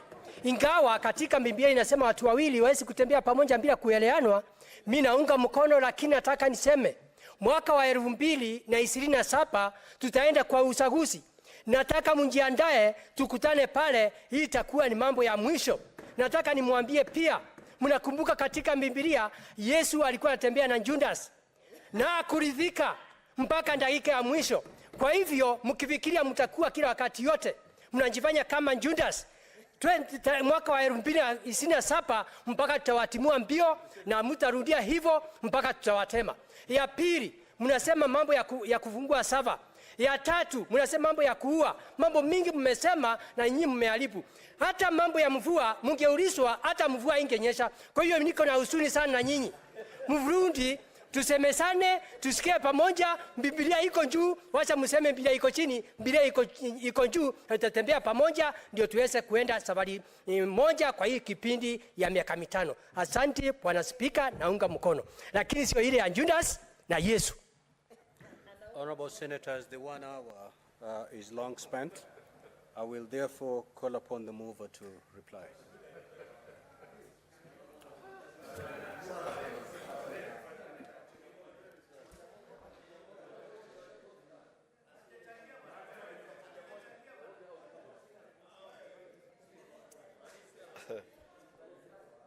Mr.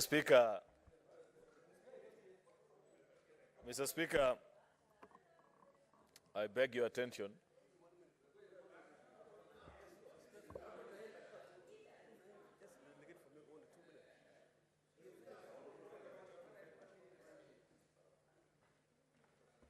Mr. Speaker, I want to beg your indulgence because in replying, I know that I have 15 minutes to reply. Whether I'd been ordered to donate just 3 minutes to the 3.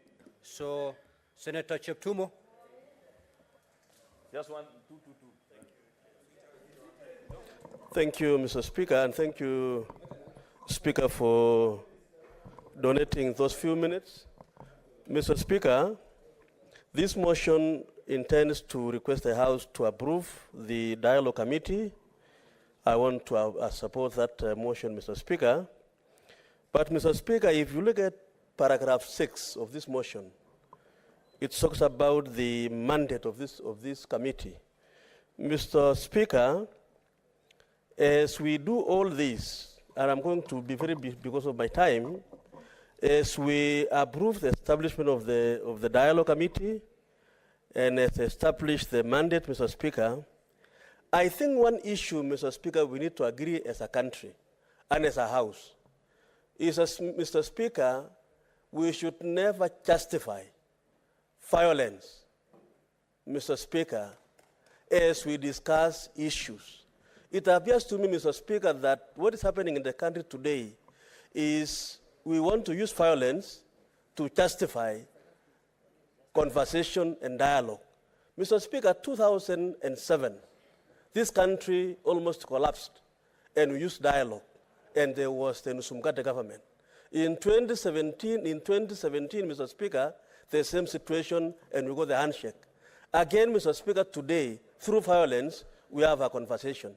My appeal to the committee, Mr. Speaker, is we should put in place rules, laws, that is going to make it clear that after election, Mr. Speaker, and you lose an election, you should not perpetuate violence, so that again you justify to come back to discuss and share government that is intended to be done in this process, Mr. Speaker. Mr. Speaker, I support.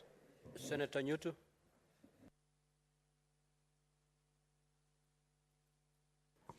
Thank you, Mr. Speaker, for affording me this opportunity. I also rise to support this motion. But of course, like those that have spoken before me have said, Mr. Speaker, we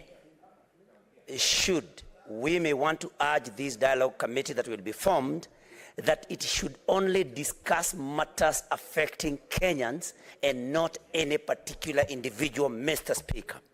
And Mr. Speaker, though dialogue is a good thing, but we may want to beseech all of us that you should have dialogue not only after elections, that a dialogue should not be provoked through demonstrations and violence, Mr. Speaker, that we should be talking to one another as Kenyans, even when we do not have elections and even when we have not come out of elections. And Mr. Speaker, we must call out the hypocrisy from the Azimio side that only one election out of 6 is problematic all the time.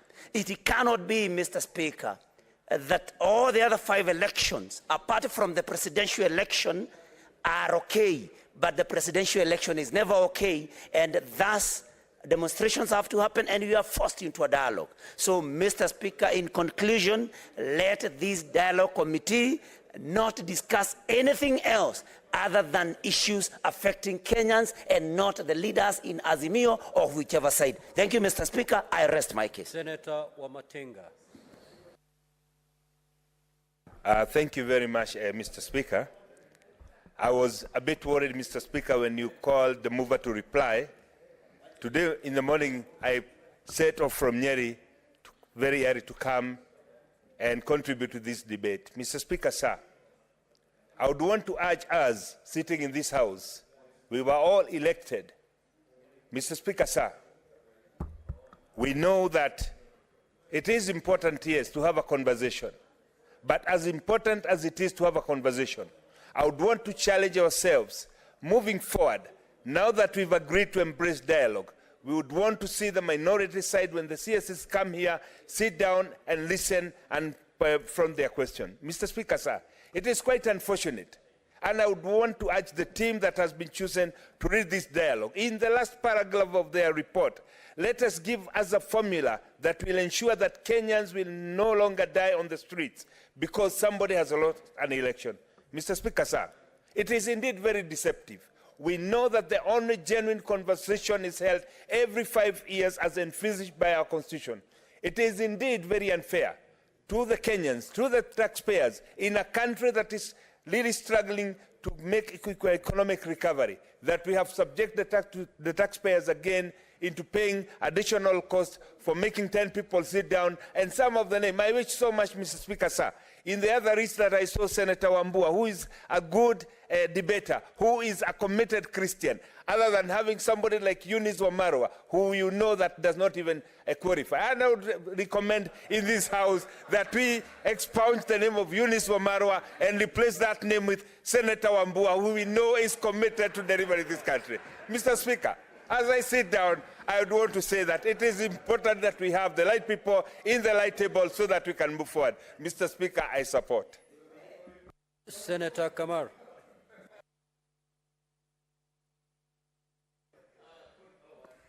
Thank you, Mr. Speaker, and thank you, Leader of Majority, for giving me the 3 minutes. I want to join my colleagues in supporting the formation of the dialogue team. Mr. Speaker, this is not the first time this has happened in this country. I think we are a country that is created for dialogue. Mr. Speaker, there was IBBG during the Moi days, after 2007 elections, where I and you were elected. There was a session that had to bring the country together. We know very well, Mr. Speaker, that after the years of one-party system, Kenyans have not become a majority win. And it is very important that we recognize that so that we know that we are a country in diversity. It is therefore very important that we embrace something called dialogue always. Mr. Speaker, I support this, knowing also that we have a committee that should be proactive always. This committee called the Committee on National Cohesion, Equal Opportunity, and Regional Integration. Mr. Speaker, the National Assembly has a similar committee. It is not right that when we perform as our duties as an oversight body, that we don't converge to discuss these issues. I think the reason we are now seeking another dialogue session, which is in Parliament and outside Parliament, is partly because our committees are not being proactive. And I want to challenge the committees that they must be proactive, and when an issue arises, they should converge and they should even allow public participation on an issue on a continuous basis. I'm happy personally that Parliament has been involved in this one. For this reason, I would like to encourage Mr. Speaker, yourself and the other speaker, that we become an oversight arm, even of the current dialogue, so that we don't lose track. And whenever we find the committee is trying to lose track, we must discuss in this House and try to pull them together so that we complete in a better way. Thank you, Mr. Speaker. I support. Senator Mandago. Thank you very much, Mr. Speaker. Mr. Speaker, I rise to support the motion of the formation of a dialogue committee and adoption of the names that have been given. But however, Mr. Speaker, with a rider on the discussions that are going to happen. Number one, Mr. Speaker, I think in this country, one of the things we must acknowledge and accept is that once elections have been done and there is a dispute and Supreme Court speaks itself of the matter, then that matter should be considered rested. Mr. Speaker, I think as a nation, one of the most important things this committee should not do is to accept and set a precedence that when you lose election, you can actually use violence to get back to discussion and be accommodated within government. Mr. Speaker, I don't think that is what our Constitution intended. We need to be progressive, and once you lose an election, accept the results. You can challenge or propose amendments, change of policies that would probably address some of the things that are required without necessarily causing violence in the country. Mr. Speaker, I also want to urge those who are going to sit in that discussion that the center of discussion should be things that affect Kenyans. We in Kenya Kwanza, Mr. Speaker, had already proposed, and I wish the Azimio side would have just graciously accepted our proposal, that we create an official opposition leader position within Parliament, Mr. Speaker, and that was within our plan as Kenya Kwanza. Mr. Speaker, after all this suffering and violence, after the loss of property by Kenyans, after loss of lives, finally the chicken have come home to roost, and Azimio now have accepted that we need to create the position of official opposition, which we proposed, and we thought it is extremely important, Mr. Speaker, that those in the opposition can also be heard in Parliament, Mr. Speaker. Mr. Speaker, as we conclude the dialogue, I would also want to urge those who are going to discuss that the compensation of property destroyed must also be discussed. And I propose, Mr. Speaker, to those who are going to sit there, that the funds should be sourced from political parties that were involved in those losses, Mr. Speaker. Mr. Speaker, I support. Senator Abbas. Speaker, I'm actually disappointed. You have been very selective, giving the members who went to talk. Actually, I'm really disappointed. Senator Abbas, there's a dashboard. My friend, it is not the first time or second time. It's actually happening in this place. They're very selective. Proceed to make your contribution. Of course, I select who speaks. We need dialogue in this house, actually, before we even go to other places. Okay, Honorable Speaker, I haven't said my issues. Senator Cherengei, have a seat, please. Senator Bass, it is the duty of the Speaker to pick who to speak. Mr. Speaker, that cannot be questioned. Proceed.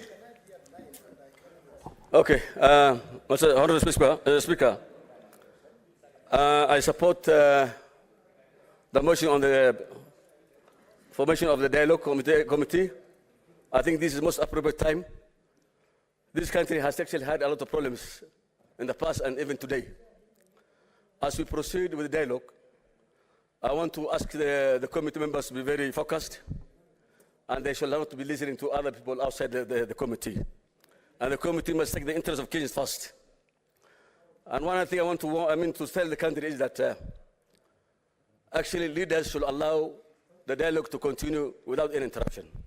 Because you hear always a story that the dialogue meeting, this bipartisan meeting is exercise in futility from top leaders, which is a very unfortunate situation.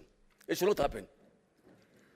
You hear that if it does not succeed, that we're going back to the street. That should not happen. Therefore, I think this country needs to heal. This country needs to come together. This country needs to move forward. We have had enough. Many Kenyans have died. Many Kenyans have lost their properties. And therefore, it is a time that we come back together and we focus together. And we don't want to, any time, because this country has a rule of law. The Constitution has allowed elections to take place, and then every year of the cycle of elections, we have problems. This should not happen. The winner must also accommodate. The loser must accept to have lost. Thank you, Mr. Speaker. Senator Sige, Wakili.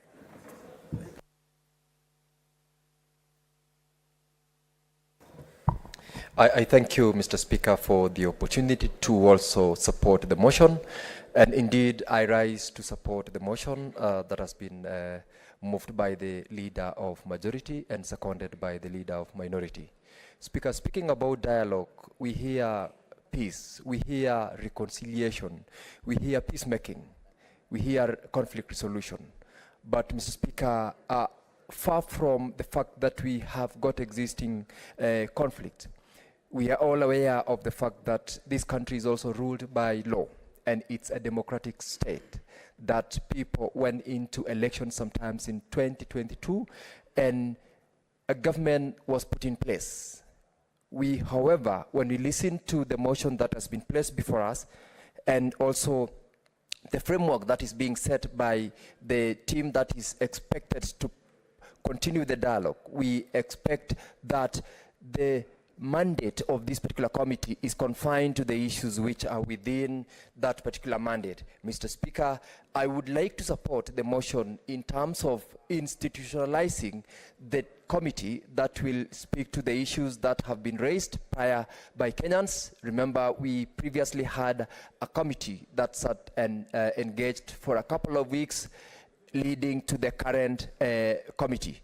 And Mr. Speaker, it is listening to the move by the leader of majority, the issues that will be a subject of discussion before this committee are limited to developing reforms, facilitating dialogue, and bridging the differences between the two communities, which in this, the two political formations, Mr. Speaker, which in this case will ultimately allow the people of Kenya to allow the government of the day to execute on the mandate that was granted by the people in the election that was conducted in the year 2022. Mr. Speaker, I support this motion with those reservations, and I...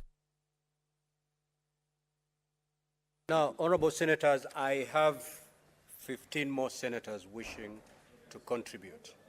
We have long surpassed the 1 hour mark. The mover who is supposed to reply donated his reply time to the senators who are just allowed to make some contribution. I will therefore allow the mover under 1 minute, because that is what is left of you. 1 minute. Okay, thank you, Mr. Speaker. Mr. Speaker, I want to thank my colleagues who have taken time to comment on this very important exercise. You know, Mr. Speaker, as many shades of opinion have been expressed on this particular issue, that points to the task that is ahead of us. And we will try our best as a team to make sure that we move the country forward in this very difficult time. I appreciate each and every senator that has taken time to comment on this particular issue.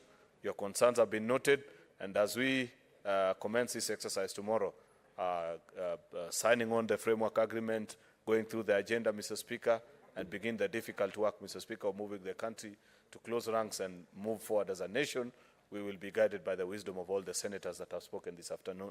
So I thank you and appreciate you, colleagues senators, for the time that you took. To those that didn't get an opportunity to speak, Mr. Speaker, my most sincere apologies. I'm sure we will find an opportunity again when we present the report before the House, Mr. Speaker, after 60 days, for them to comment and speak on it. With those very merited remarks, Mr. Speaker, I beg to move. Thank you. To reply, sorry.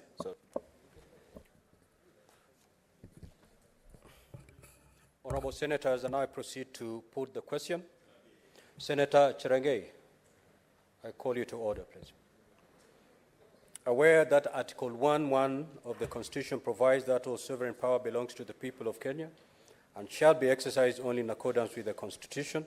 Further, aware that Article 1.2 of the Constitution provides that the people of Kenya may exercise their sovereign power either directly or through their democratically elected representatives, conscious that Article 10 of the Constitution espouses the national values and principles of governance, which include the rule of law, democracy, and participation of the people. Further conscious that Article 94 of the Constitution provides that Parliament manifest the diversity of the nation, represent the will of the people, and exercise their sovereignty, recognizing that there is need to embrace consultation, dialogue, and consensus building as a way of resolving issues of concern to the people of Kenya. Cognizant that despite the constitutional and legal reforms on the electoral processes and the electoral laws after every election cycle, there has been mistrust of electoral outcomes, leaving the country divided. Further, cognizant that efforts to enhance constitutionalism, the rule of law, and respect of human rights need to be promoted. Aware that there have been previous calls and attempts at building consensus on issues of concern to the people of Kenya through bipartisan engagement in Parliament, appreciating the need to establish an inclusive forum for dialogue, consultation, and consensus building, and seeking to promote the peace, stability, and prosperity of the country, acknowledging that the majority party in Parliament and the minority party in Parliament have agreed to embrace dialogue through the establishment of a National Dialogue Committee to recommend a way forward on issues of concern to the people of Kenya. Now, therefore, the Houses of Parliament resolve as follows: that the two Houses of Parliament establish a National Dialogue Committee consisting of 10 members to represent the Kenya Kwanza Alliance hereinafter Kenya Kwanza, a coalition constituting the majority part of Parliament of the Republic of Kenya, and Azimio la Umoja One Kenya coalition hereafter Azimio, a coalition forming the minority part of Parliament of the Republic of Kenya.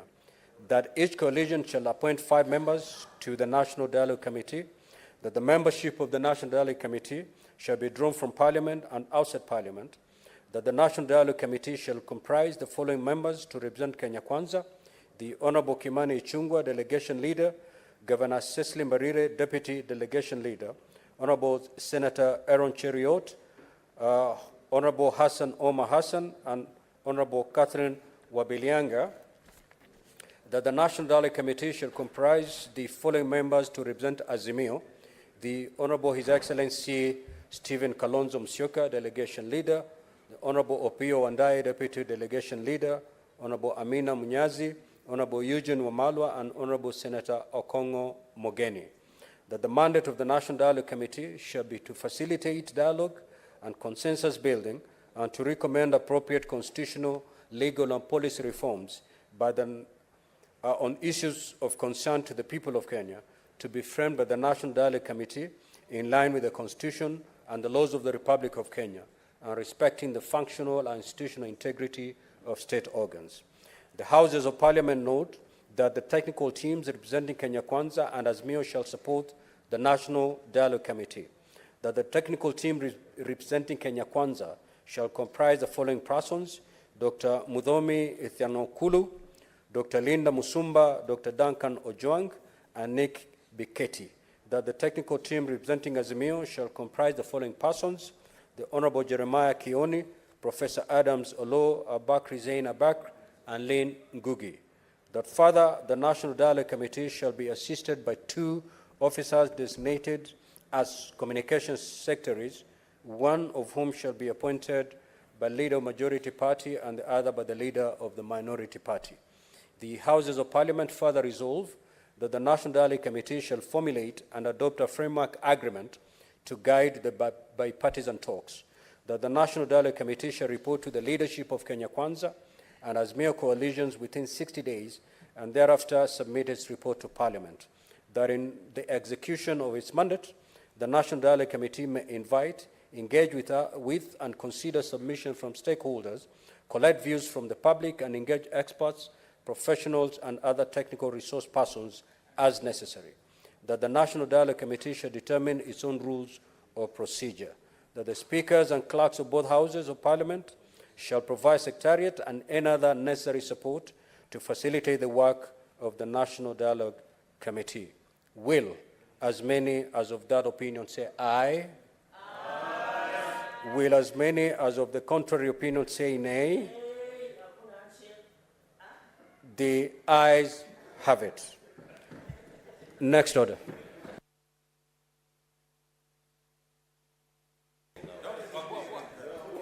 Order number 9, the Public Finance Management Amendment Bill, National Assembly Bills number 16 of 2023, second reading division. Order, Senator Cherangay. Order, Senator Cherangay. Order. Senator Cherangay. Senator Cherangay, kindly, I call you to order.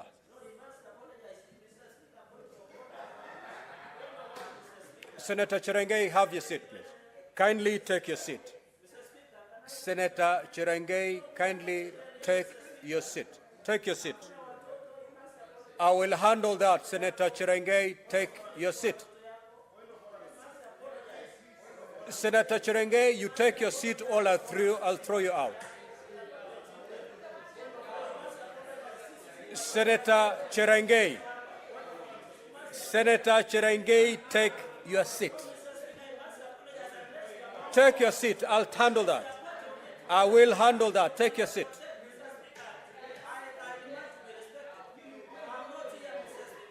Senator Cherangay, take your seat. I will handle your concerns. Take your seat. I will handle your concerns. Just take your seat.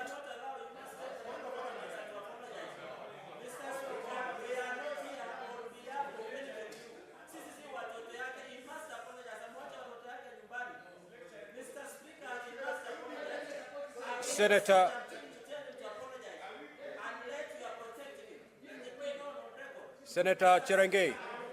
Senator Cherangay, take your seat.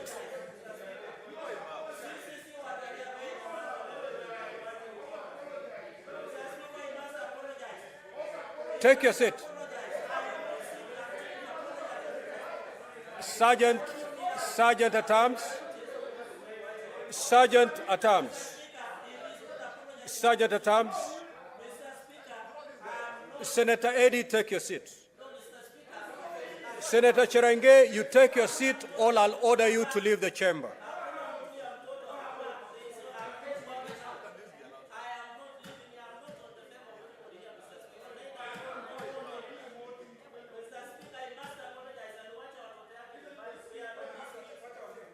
Senator Cherangay.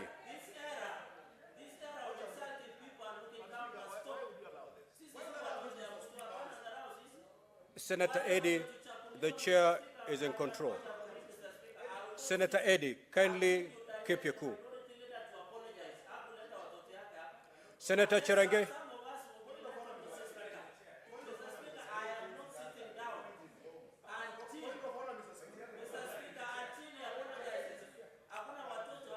Senator Cherangay, having prosecuted your concern, kindly take your seat.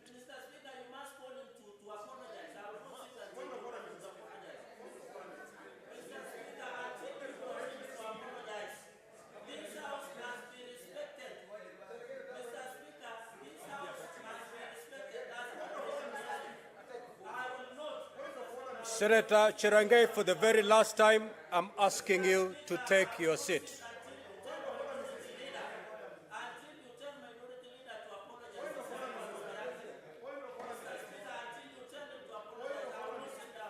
Senator Cherangay, you're out of order. Kindly proceed to leave the chamber. Sergeant at arms, escort the member out of the chamber. Pardon? I order you to leave the chamber for the remainder of this session, for the remainder of today's sitting.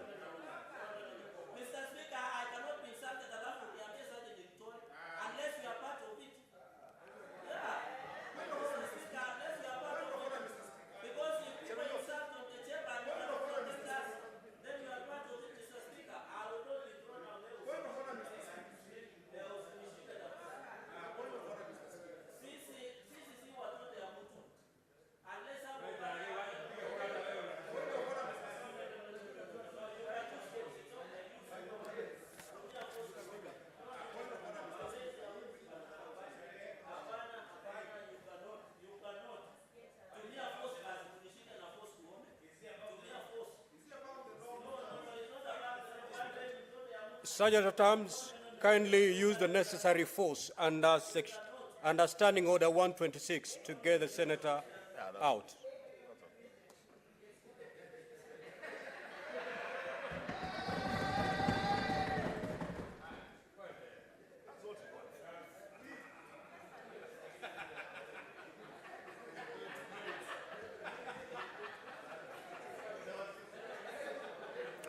Order, honorable senators. Order, honorable senators. Senator Mazayo, your utterances are totally out of order. You cannot call a colleague a kid. All the senators seated here are honorable senators. Kindly proceed to withdraw that statement, failure to which I will ask you to leave the chamber. Withdraw and apologize.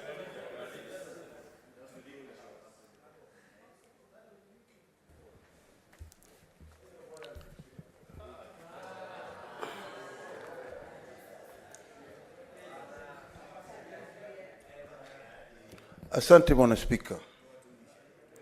Bwana Spika, nasikitika kwa matamshi niliyosema kwa ndugu yangu Cherargei. Ni bahati mbaya na mimi nataka kuyachukua niyaregeshe. Asante sana Bwana Spika.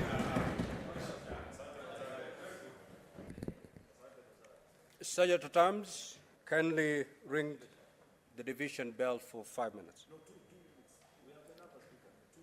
For just 2 minutes.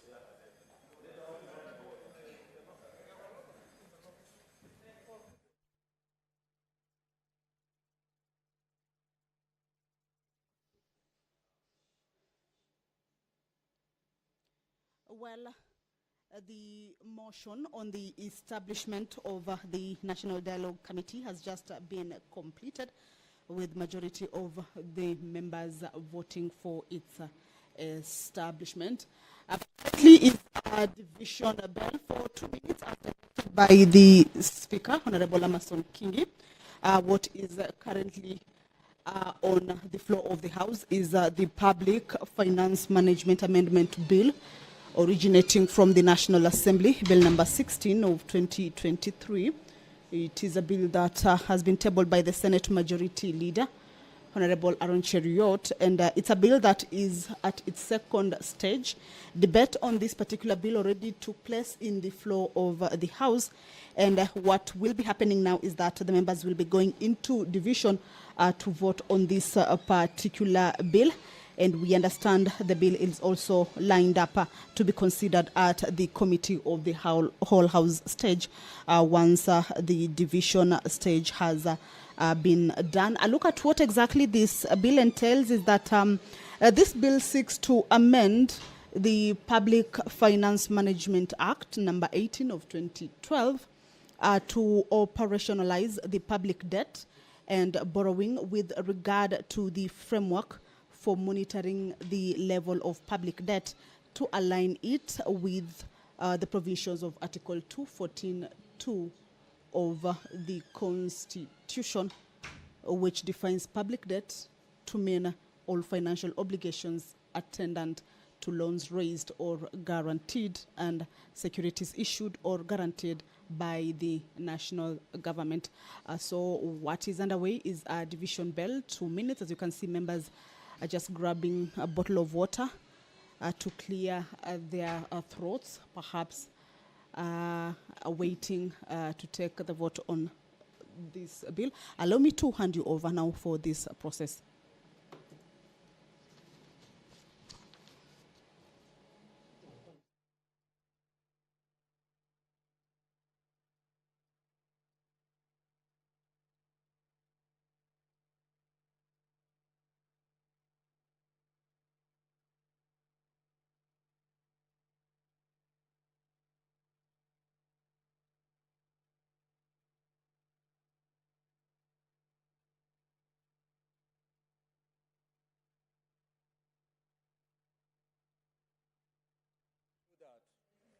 Kindly remove your delegate's card from the unit. Just remove your card from the unit. Sergeant at Arms, go round and pick the cards that are still in the delegates unit.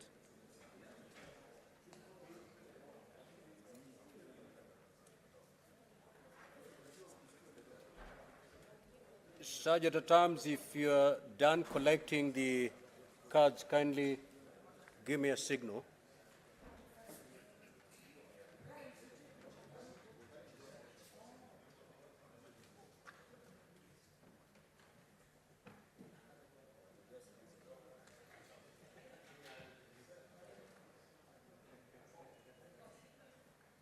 Sergeant at Arms, are we ready? Good. Now, honorable senators, kindly log back into the delegates unit and vote by pressing yes, no, or abstain. And the voting is hybrid. We will also allow those who've joined us online to also take part in the voting. Log back and proceed to vote. Voting starts now.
Senator Mariam.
Honorable Senators, kindly take your seats so that we report the vote. Honorable Senators, the vote for the division is as follows. Ayes 31, noes 0, abstentions 0. The ayes have it. A bill for an act of parliament to amend the Public Finance Management Act and for connected purposes. Next order.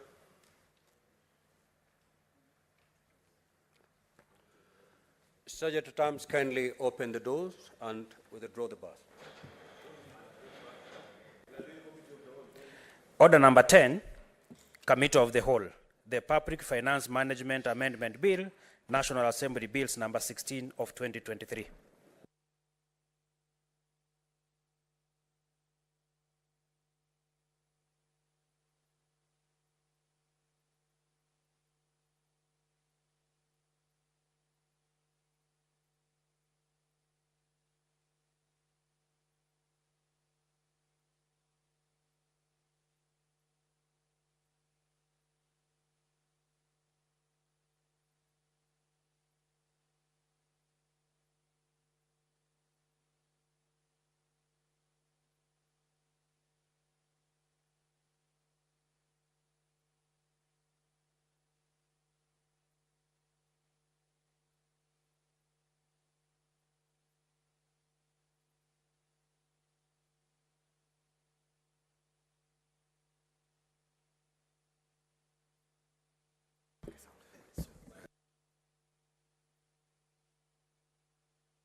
Honorable members, we are now on the Public Finance Management Amendment Bill, National Assembly Bills number 16 of 2023.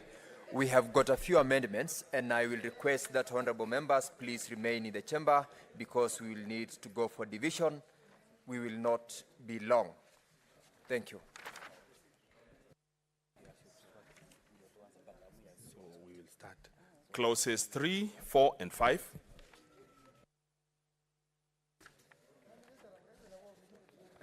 Honorable members, I propose the question that clauses 3, 4, and 5 be part of the bill.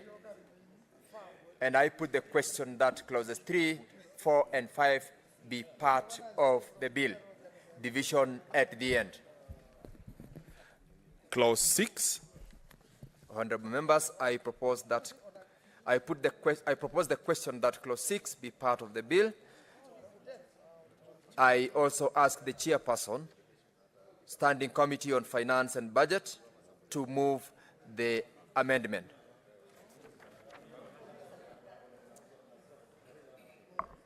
Thank you, Chair.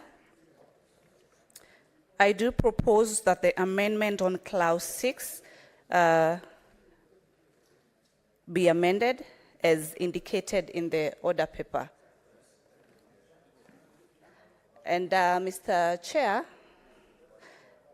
as per our deliberations in the committee, the clause 6 that we seek amendment does indicate the issue that talks about the exceptional circumstances, that I want to indicate that this is an issue that we really sought advice from the Cabinet Secretary, Ministry of Treasury, in regards to at what point exceptional circumstances will make the minister be able to effect and be able to determine the percentage as per the GDP. And Mr. Speaker, this was well expounded, and hence that is why we seek the amendment to be done.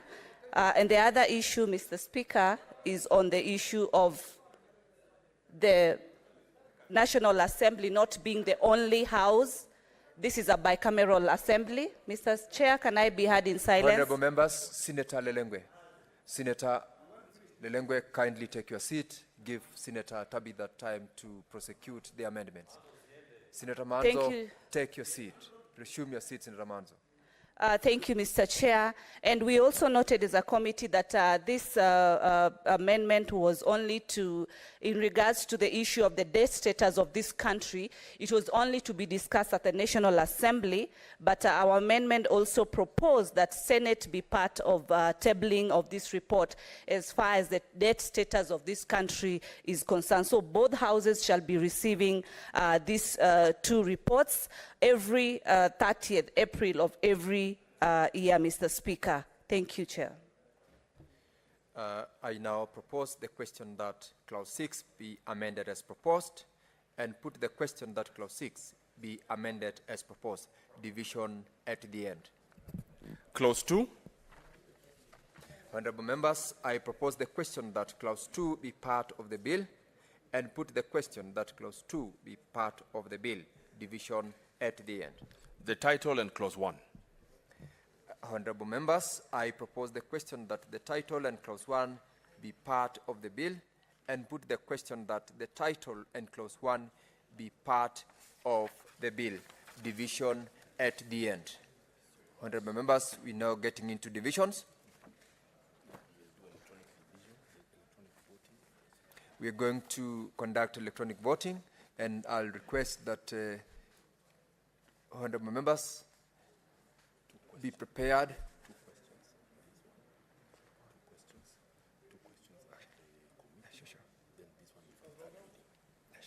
There will be two questions at the committee in this division. The first question is on Clause 6, and the second question is on 3, 4, 5, 6. The third one will be at the third reading.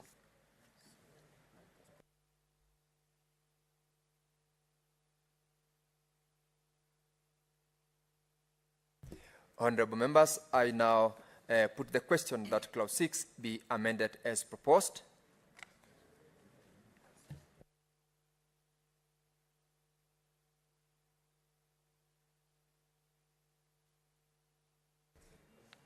Sergeant at Arms, could you please ring the quorum bell for 2 minutes?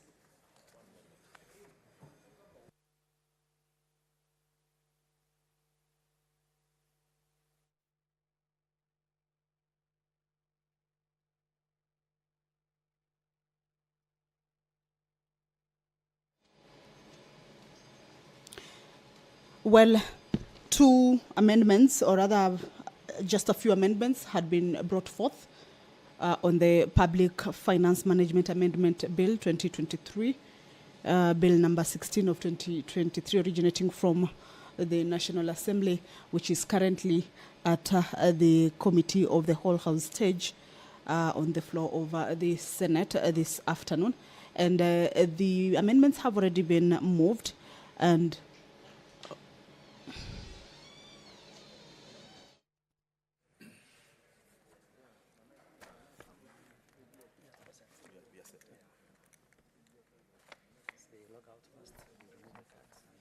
Honorable members, I advise that you log out from the system. Let's log out and log in before voting starts. And Sergeant at Arms, you may collect the unattended cards.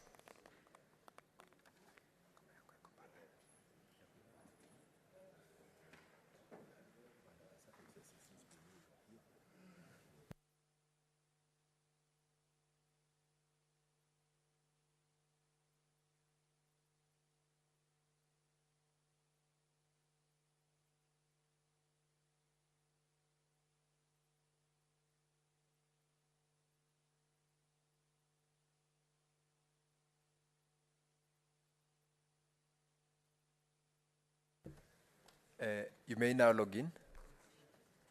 Kindly log in.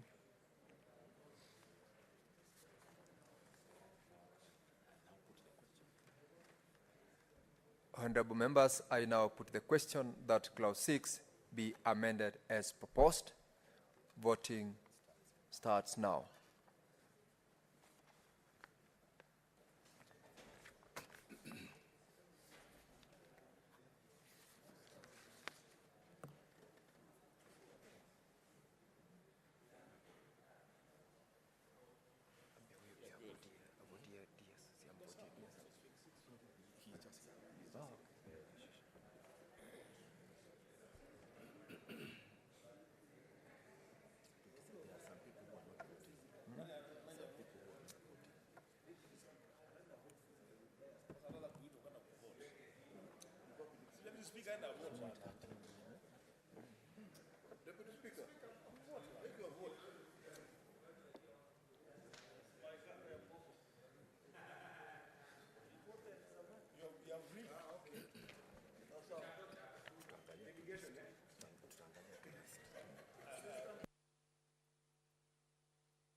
Senator Cheptumo, Senator Mariam, proceed to the dispatch desk.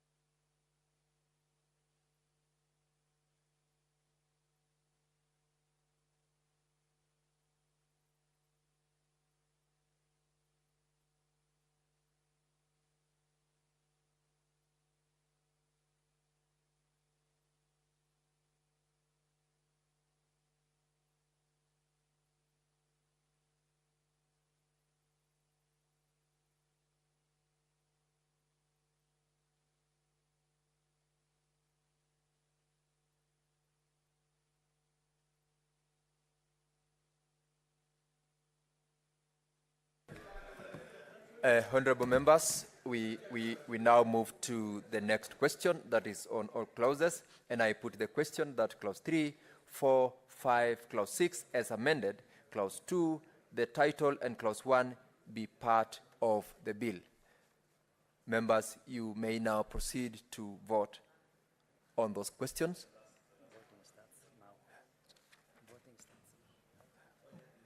Yes, voting starts now. Proceed to vote.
Senator Mariam, proceed to get assisted to vote.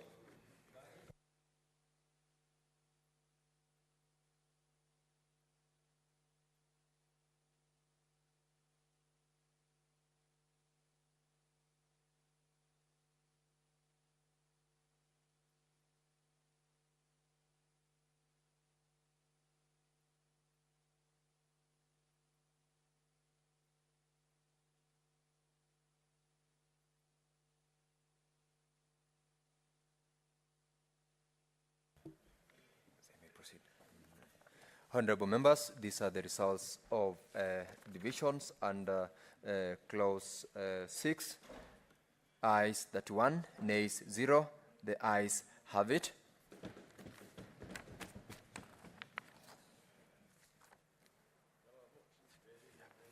And honorable members, the results of the second division, ayes 31, nays 0, abstentions 0. The ayes have it. Now, honorable members, I now call upon the mover, Senator Tabitha, to move the amendments. Senator Tabitha, proceed. To move the report of the committee, sorry, to move the report of the committee.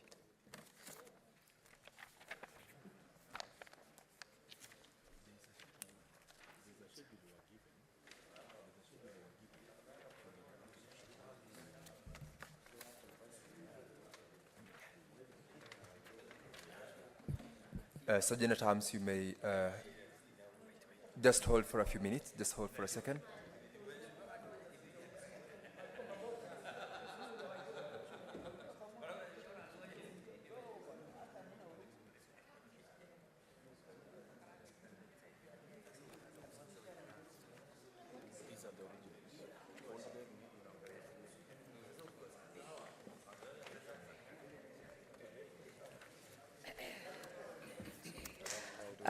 Mr. Chairman, I beg to move that the committee do report to the Senate its consideration of the Public Finance Management Amendment Bill, National Assembly number 16, and its approval, therefore, with amendments.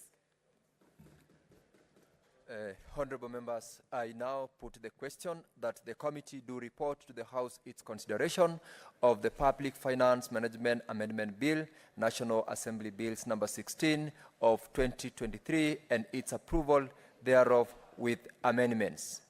With as many as of that opinion say aye. With as many as of a contrary opinion say nay. The ayes have it.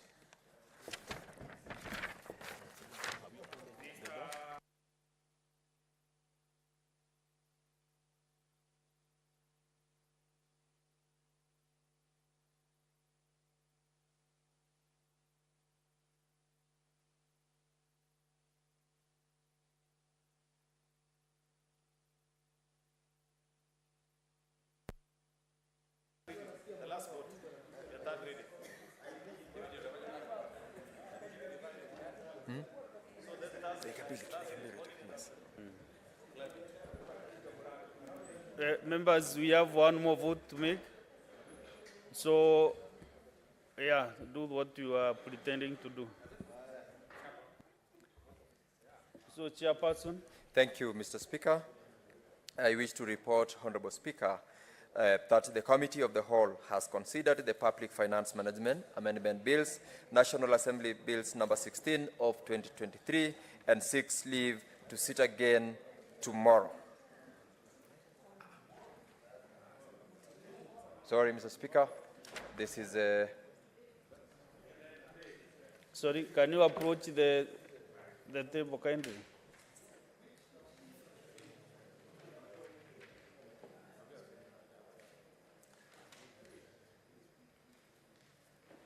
Mr. Speaker, I withdraw my earlier report, and Honorable Speaker, I beg to report that the Committee of the Whole has considered the Public Finance Management Amendment Bill, National Amendment Bills number 16 of 2023, and its approval thereof with amendments. Thank you. I thank you. Very well. Mover. Mover.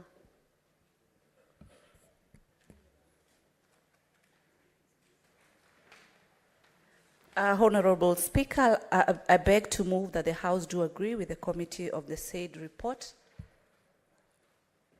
And I call, Yeah, who is your second? I call Senator Eddie Okech to second. Is he aware that he is to second? Mr. Speaker, as a proud member of the Committee of Finance, I do second. Thank you. Thank you, Senator Eddie. I propose the question that the House do agree with the committee in the same report. I put the question that the House do agree with the committee in the same report. As many as of that opinion say aye. Aye.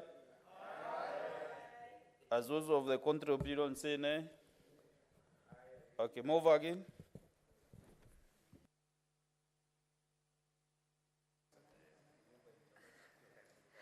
Honorable Speaker, I beg to move that the Public Finance Management Amendment Bill, National Assembly number 1623, be now read at that time. I still ask Senator Eddie Okech to second. Senator Okech. Mr. Speaker, I do second. Thank you. Honorable Senators, I propose the question that the Public Finance Management Amendment Bill, National Assembly Bills number 16 of 2023, be now read at that time. I put the question that the Public Finance Amendment Bill, National Assembly Bill number 16 of 2023, be now read at that time. You have division again? Last one.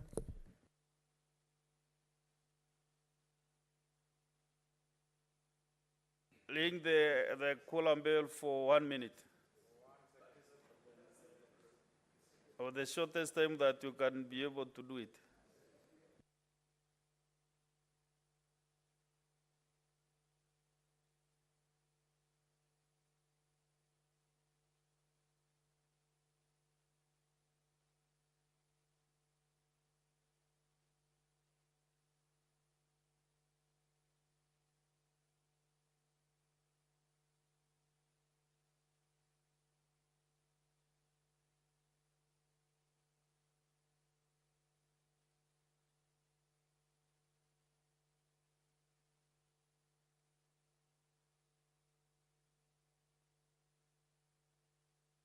Let's set the system light for voting. Sitting the members, can you kindly vote? Proceed and vote.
Senator Mariam, approach the table.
Senator Romenen.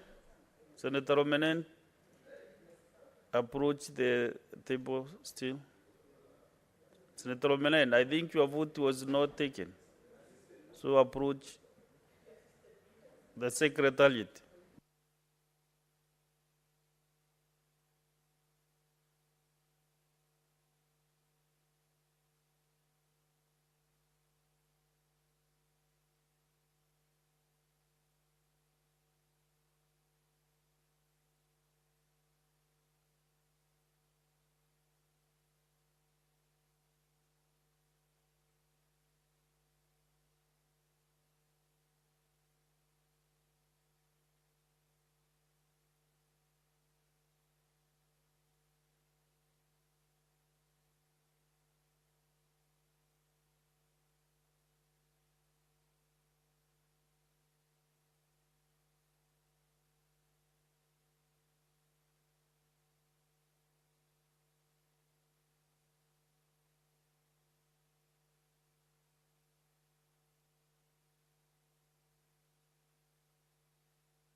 Honorable Senators, let me give the results of the division.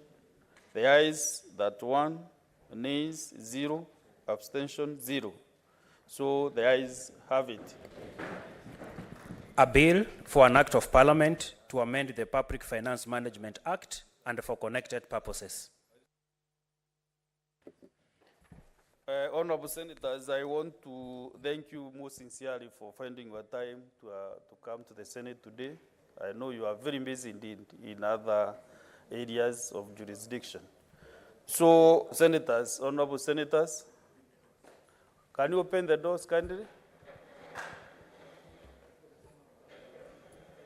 So, Honorable Senators, there being no other business on the under paper, the Senate stands adjourned until Tuesday, 5th September 2023 at 2:30 p.m. It is so ordered.